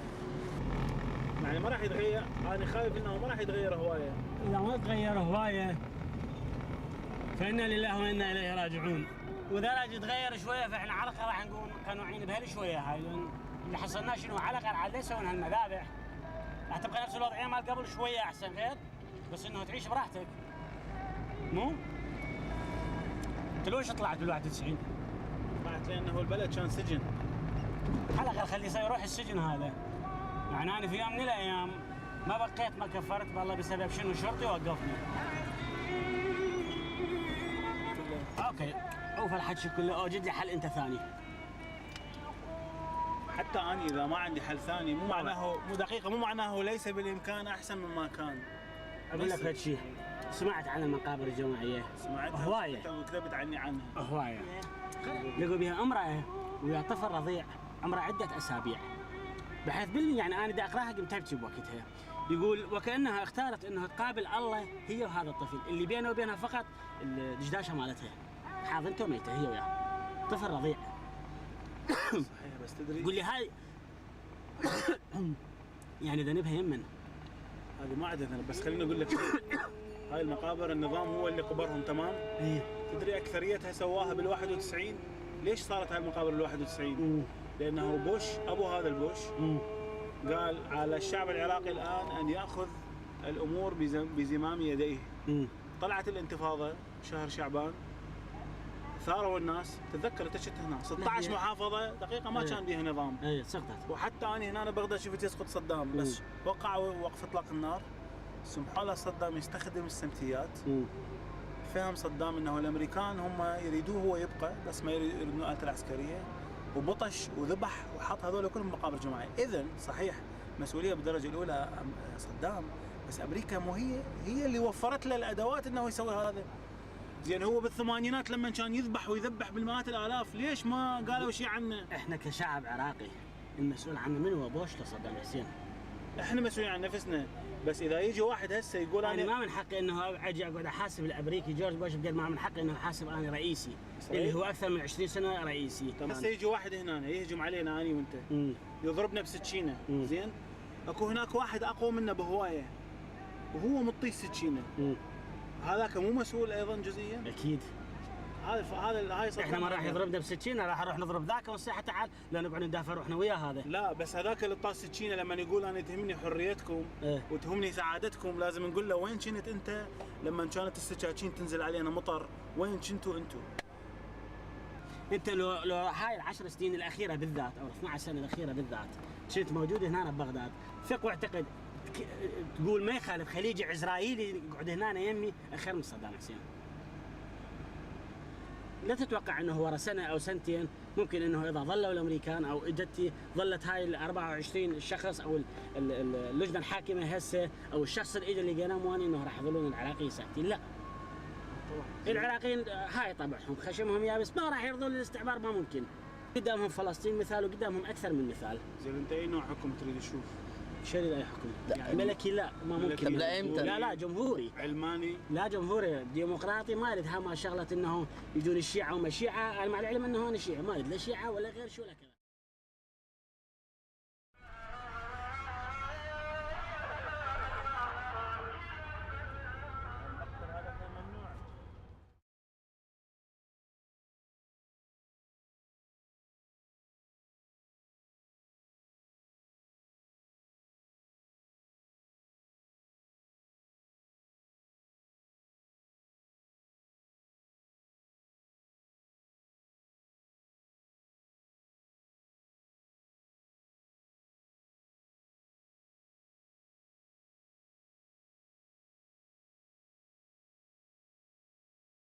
الحرية اسم حرية، اسم الحرية شفوي يعني اسم حرية بس. هذا احتلال مو حرية. السيد بوش تشذب علينا يقول لك انا خلي العراق احسن شيء، مو اول شيء لا جاب الامان، لا جاب الثقل، لا جاب البشريه ذولا كلهم قاعدين على طاله بطاله، قطع رزق العالم، لا كهرباء، لا مي، لا سيارات، تسليب بالشارع، نهب، اي واحد يطلع هو انت المغرب اتحداه، او يطلع بسياره نظيفه اتحداه. غاز ماكو، بنزين زين غاز ماكو، بنزين ماكو، غاز ماكو، نفط ماكو، زين وين الامان الجايه؟ الراحة وينها؟ الديمقراطية وينها؟ صدام حسين راح؟ وين؟ احنا مقعدناهم برضاتنا، واذا قاموا الشعب العراقي زين لا بوش ولا غيره يوقفوا بوجههم. زين هذا هنا اهل الثوره بس اذا قاموا عليه ما يبقوا والله. الاخبار متضاربه، زين يقول انا يورانيوم بالعراق اكو اسلحه بيولوجيه، اكو مال تدمير شامل، زين هذا الحكي اللي دا يحكي كله المن يحكي العالم جهله. هذا عنده مساعد. هذا الحكي كله شلون؟ يخافون يصير الحكم شيعي، يخافون هم قاموا رجعوا هو صاحبهم، يعني العالم كلها تدري هم اللي حطوه هم اللي وخروا. نشوفها وين توصل، ايش قال عندنا صبر صابرين، بس لما ينفذ الصبر بعد ما نقدر. ويا العراقيين يعني تخيل عراقي خسران حياته مع هذا الحر، ماكو رواتب، ماكو مي، ماكو كهرباء، ويلقى امريكي يسوي ايش تتوقع منه؟ هم انا اتحدى الامريكان اذا قدروا يتحملون الوضع اللي احنا عايشين فيه. صح لو لا؟ يعني نجيب امريكي عايشه بوضع واحد عراقي، ابسط شيء ينتحر اذا ما يريد يسوي شيء. يا اخواننا يا شعب امريكي، يا احبائنا، يا شركائنا بالانسانيه، خلوا ايديكم بايدينا، اضغطوا على حكوماتكم من اجل تحقيق انسانيه الكره الارضيه. احب اقول له هو مو بس ياخذ من عندنا، لازم ينطينا همينه. اللي شافوه عن العراقيين في التلفزيون ليس هو هذا الواقع. اكو واقع هو اعمق منه، افضل منه، احسن منه واسمى منه. مع الاسف القنوات الفضائيه ما سمحت انه الشعب الامريكي يشوفه. بس اريدهم انه يشعرون بالشيء اللي نحن شعرنا بينه، المأساة اللي عشنا بيها ما كانت قليله نهائيا. زين، واتمنى يشعرون نفس الشعور انه لو هم كانوا يجي احد او تجي دوله تنزل قواتها ويجون يحتلون، ايش كان راح يكون شعورهم؟ ويخلون البلد مأساة ويصير النهب والسلب ببلدهم، ايش كان راح يكون شعورهم هم؟ فخلي هم يحسون، يعني يفكرون الشيء اللي يعني لو صار بيهم هالشكل شلون شعورهم. ذاك الوقت اتمنى انه يعني يساعدونا في شيء، انه يضغطون على الحكومه او يحكون او يطلعون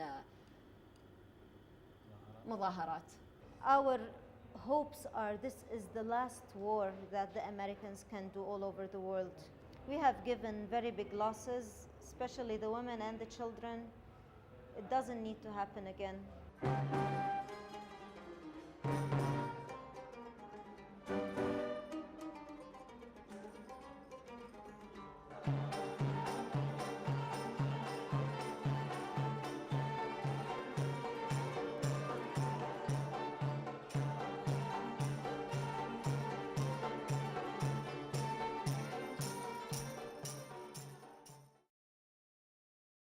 فكل الأعمال اللي سواها بدءا من حرب إيران، العراق حارب إيران، إيران ما حاربت العراق، وباعترافات ناس قياديين ضمن تنظيمات حزب البعث وقياديين كبار، العراق هو اللي بدأ الحرب على إيران. فحرب إيران ومن ثم اجتياح الكويت كلها كانت أسباب أو هيئة أرضية خصبة حتى يجيبون الامريكان للعراق، وصدام هو المسؤول عن دخول الامريكان للعراق، وهو المسؤول بكل اللي جرى بالعراق حاليا واللي جرى سابقا، هو كان بعلمه، لانه كل شيء كان ما يخرج الا بموافقته وبعلمه.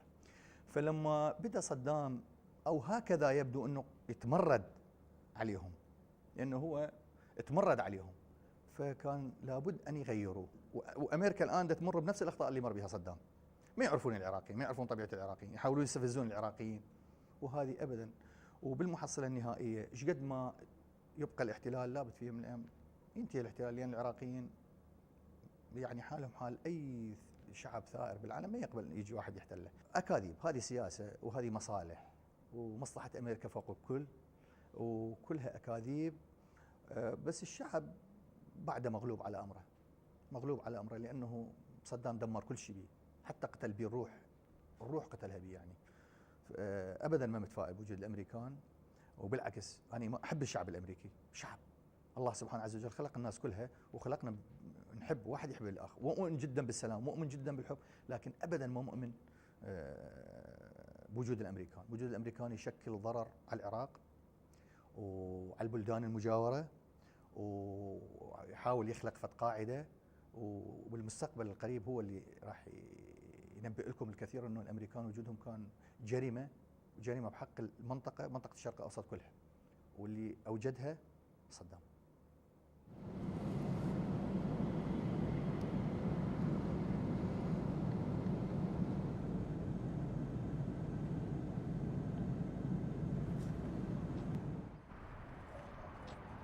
Can we go in, or is that for us?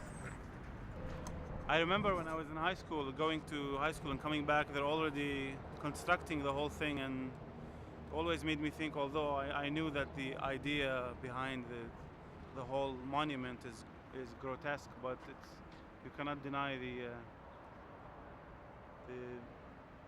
the beauty of it. But it's supposed to represent the moment of martyrdom, when the soul of the soldier or the martyr is exiting his body and going to the sky. That's why the dome is severed into half, and then inside, if we can go in and film it, there's a fountain, and then the Iraqi flag as if it's going up. After I left in '91, I got a letter from my childhood friend, and one of the jobs he got to make money was that later they decided to do something like the Vietnam Wall inside and underground, I think, where they put all the names of all of those who died in that war. And because he had really good handwriting, he was working there, and he told me that the number totaled 700,000 Iraqis who lost their lives in that war. I mean, the Iranians probably have two or three times the number of victims, but it's worth remembering that all throughout this carnage, the US was supporting Saddam and allowing him access to chemical weapons and to all kinds of intelligence.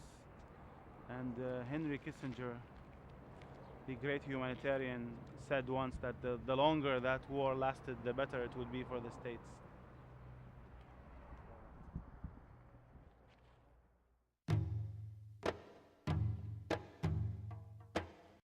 The wheels of the machine.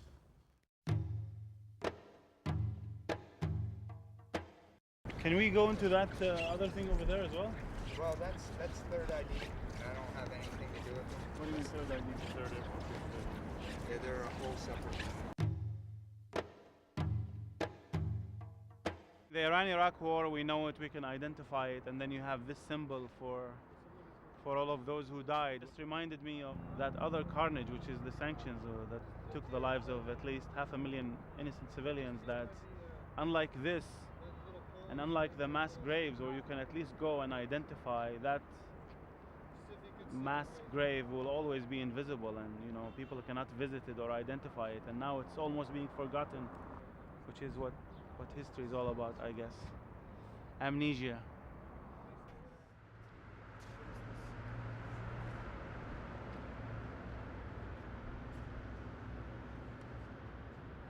Can I ask you a question, sir?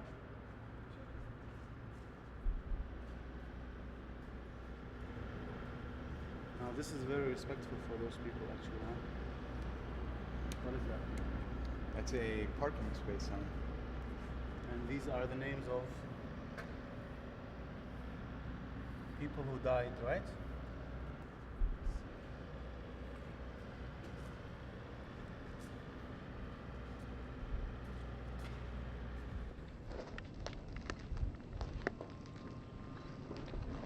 راح التلميذ يجي الاستاذ، هذا الحكي.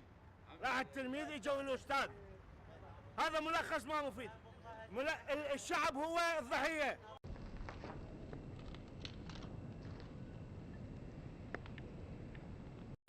صوتنا ما حد سمعه. المسموع هو صوت الناس اللي تصيح وتصرخ وتعرض، وصوت الناس اللي في المجتمع ما حد سمعه.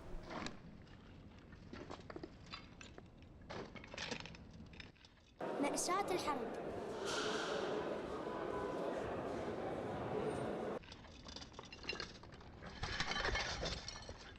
اتمنى انه يحسون بينا اكثر زايد، يعني اكثر مما مجرد انه تفرجوا على فيلم.